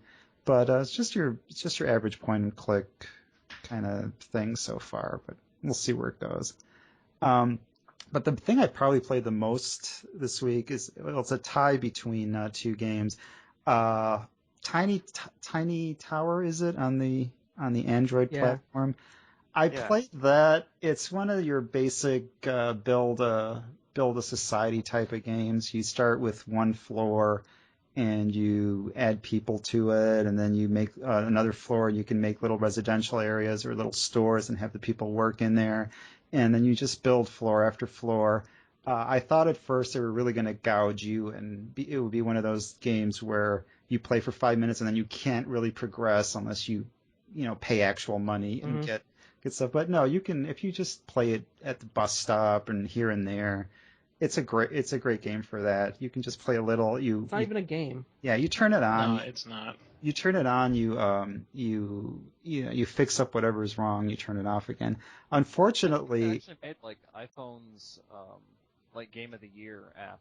I don't know about that. Really? I played like much, I said, there's much better games. Like even if you put people in jobs they hate, even if you do the worst possible, if you work the tower the worst possible way you possibly could, nothing bad will happen. You'll still make money. You will still keep playing the game. There's just no way to mess. Yeah, right. You just do it less efficiently, but it's still. At some I'm playing point, it right now. I'm at how many floors do I have on this fucking thing? I'm at 57 floors right now. Wow, that's a lot more than I have. I was at about 16 or 17 floors in, and I was buying a new floor. I had just enough money to buy a new floor, and the game lagged. It started lagging, and it said, "Please wait." And then when the lag was over, I had, let's say it was 30,000 to buy a level, and I had 30,000 exactly. And I bought the level, and when the game lag ended, I was at negative 30,000, and I had bought 2 floors. So I now had a negative $30,000 balance, which is kind of hard to get out of, and then you have to use money to buy goods. And I don't know if you can come back from that. I guess you could because you get rent, obviously, but you would have to play for days. Oh, you do get rent, Set your system clock on your phone ahead a week or something. You'll have enough money, but I don't want to mess with that. Well, that sounds like a glitch, It's right? a glitch, and it just totally, it totally killed my interest in the game. It just, oh yeah, the game is not worth it. Leaning back, and then somebody kicks a leg, and you fall on your head. I was just totally flat. Any sort of setback would have made me turn this game off a long time ago. The fact that you just can't do anything wrong is the only thing that keeps. It's like a screensaver. Once in a while, I'll turn it on.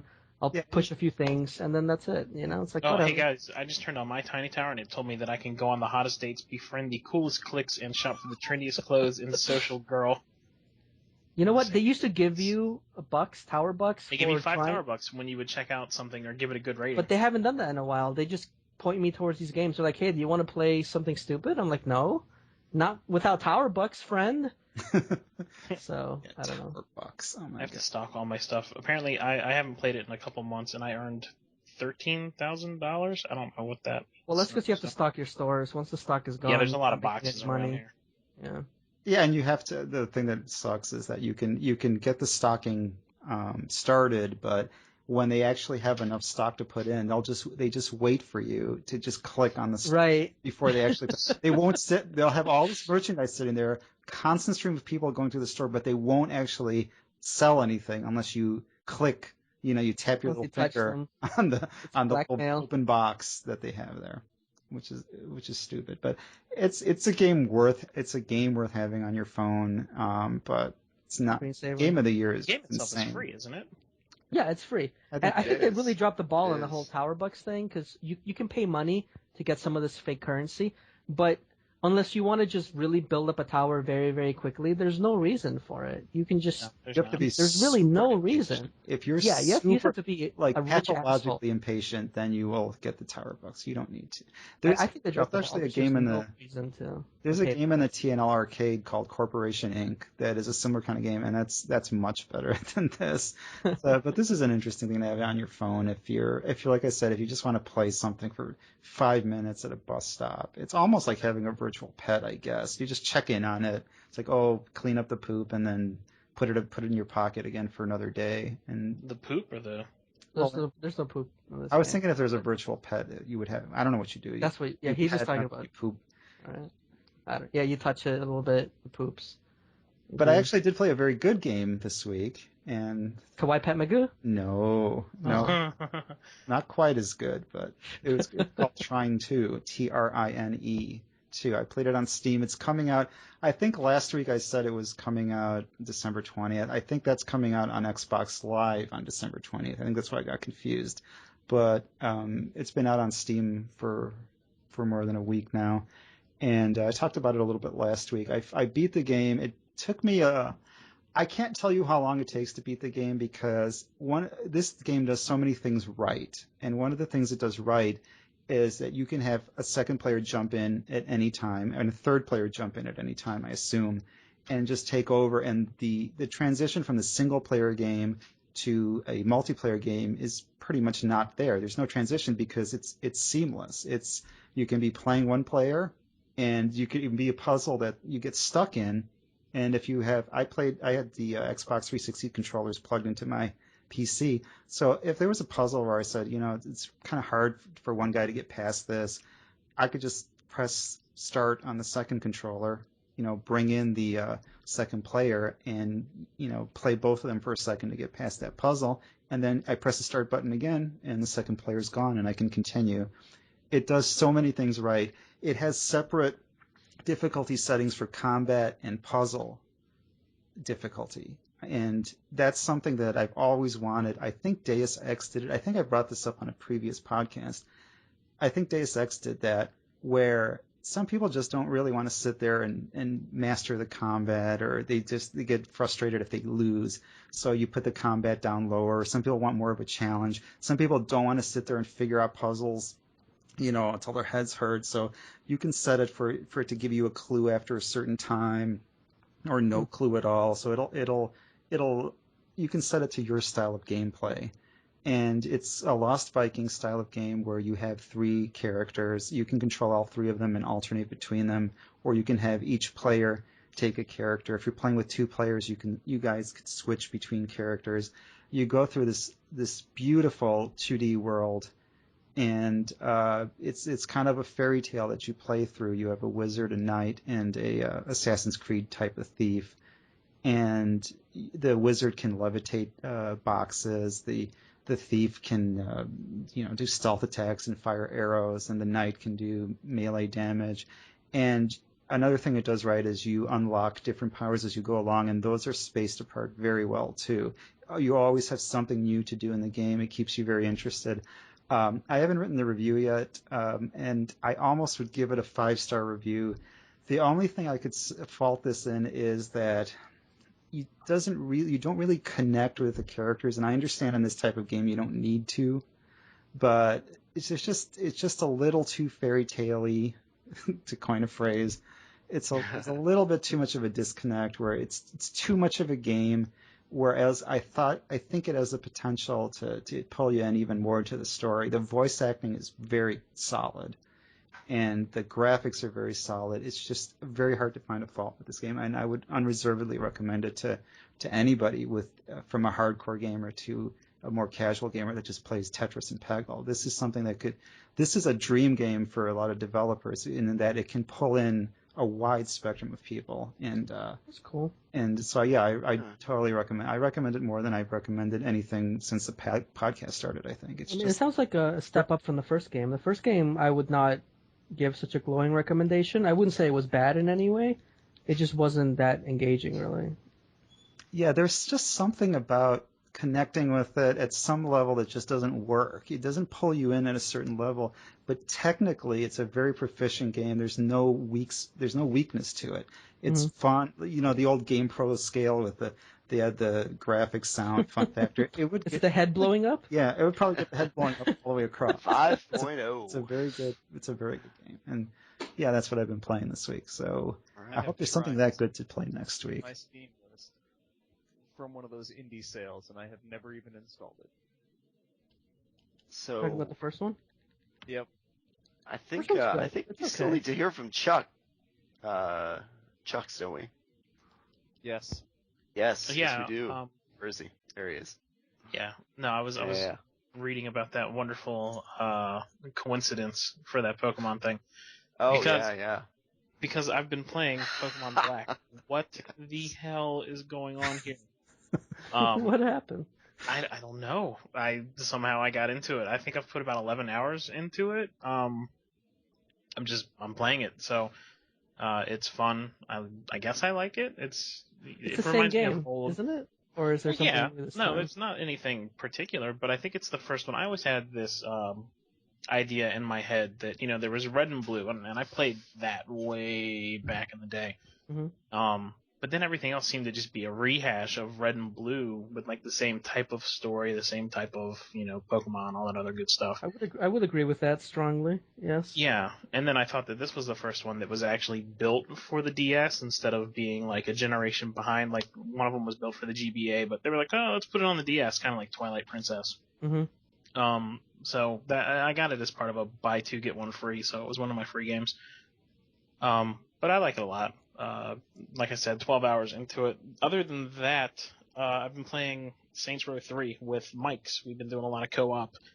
I'm about 83% done the game, so I'm going to go for 100%, and that'll be the first open-ended game, or open-world game, that I've done 100% in. Which is neat, because Saints Row 1 was the first open-world game that I beat, period. We're getting into a lot of trouble, too, because I'll just go run around, grab people, do a neck snap, and then anybody else who sees it, I turn it into a game and I have to kill them also. But I don't have any issues, we're not throwing people downstairs or... what else do I do? Oh, I get on a motorcycle and I'll put the nitrous on, and Mike will be on the back of it. And I'll just jump off without telling him and ram him into buildings. That's a lot of fun. That's kind of like real life. Yeah, Bothering push Mike. him into traffic, stuff like that. He took a picture because he was like, what the fuck is going on with this game? I was a toilet with the dildo bat, and I was beating up a cop with it. It was fantastic. This game is so absurd. Everybody should give it a shot. What else did I do? I beat Sonic CD, which isn't a huge accomplishment, but I was really glad to have that finally out on the Xbox. Now I have every Sonic game worth playing on that wonderful system. And you have the Sonic Boom song stuck in your head, I'm sure. You know what? I did want to talk about Sonic CD a little bit now that I remember, because I was confused about that game. I've heard people say that it's a very good it's a very good what do you call it? Port, right? Or that it's the same game. But then I've heard people say that it's improved. The controls have been improved. So is it 100% an exact port, or is it what the fuck is it? I think they had a couple alterations to it. If I remember correctly, this was actually a fan group that made this port. It wasn't even a group; it was a person. It was one guy. Right, yeah, it's a fan it was dude. Them, like, Sega, use this. It runs better than your own Sonic than games any garbage you've ever made. Yeah. Yeah. Well, and all of those. What was it? Backbone Entertainment did the other ones. Yeah, because all the other Sonic games run that they like frame drop and stuff, and this one was like the first one to run at like 60 frames a second on an iPhone, and the guy made this port back in like 2009. Yeah, 2009. Yeah, it was like, you guys should use this because I made this and it fucking works. Yeah, he built an engine. The article, it's posted in the thread.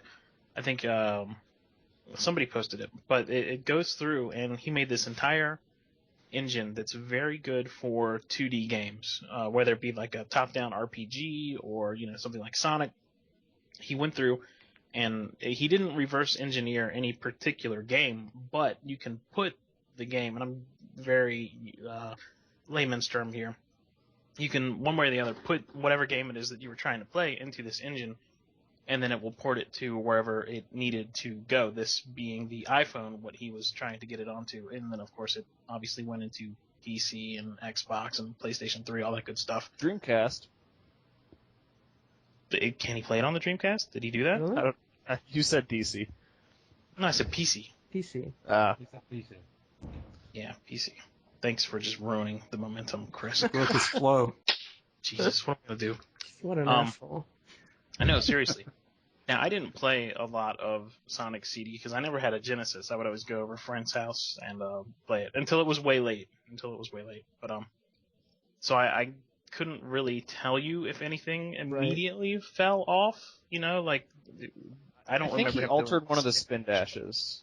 I saw some mention. I think that's like. Well, I have a Sega CD in storage, but nearby, so I could just try to dig it out and see if there is a difference. In old Sonic CD, could you keep on mashing the button on the spin dash, or was it kind of you did it once and it was done? No, you had to keep tapping it, as I recall. Well, there were two. And then when you stopped doing it, and then there was the spin dash and the peel out. It out. was press up and then you peel out. Yeah, I think I used to peel out more. Why? It would always get hit. But it looks cool. It does look cool. I don't remember. All I remember is that the game wants you to do all this stupid stuff, and it's kind of annoying to do because you don't have room to do it. Like, there was way too much. I don't know. I'm not Whenever a huge you get hit by future, you'll find a way to mess up and go into the future. But if you need to go in the past and find the evil generator or whatever it is, you're not going to find it. Like, you'll get right before you're about to, hit 88 miles per hour, and then it'll stop. And you're like, oh, great, I need to go find another signpost. I mean, the level design felt way too busy for Sonic, in my opinion. I mean, I know a lot of people like this game, but I don't know. I guess I just want to go fast. Gotta go fast. I'm sorry. That's why I play Sonic. I play it for both the platforming element and the speed. And this was more of a exploration-based platformer. Yeah. But sometimes you had to go fast, and it made it very difficult to, unless you had mapped out the area and knew exactly where you could find an uninterrupted patch of land. And I didn't have the patience to do that. When I wanted to go to the past, I just wanted to go to the fucking past. I didn't want to take out the graph paper and fucking map out which area would let me actually you needed graph paper build for up. Sonic? No, you don't. I'm exaggerating a little bit. Sonic. I'm exaggerating a little bit, but only a little bit. Yeah, not a whole lot of exaggeration there. It's like, imagine a really big level that you go back and forth in, and there's enemies, obstacles, whatever, and you don't really get to run through it at supersonic speed as much as you do in the other Sonic games. But then you get to you power yourself up, so now when you go a certain speed, you'll travel to the past. So you have to maintain that momentum and gain a certain amount of speed for a set amount of time. So you have to find an area of the level that will let you accomplish this, which is not every area of the level. No. Because just when you're building up speed, you'll hit a rock and you'll stop moving. You have the graphical cue showing you that you're almost there, and then you'll probably hit a rock, like you said. Yeah. And then you lose your charge over time, and then you're like, well, or you get hit, and you're like, well, that was that, I guess.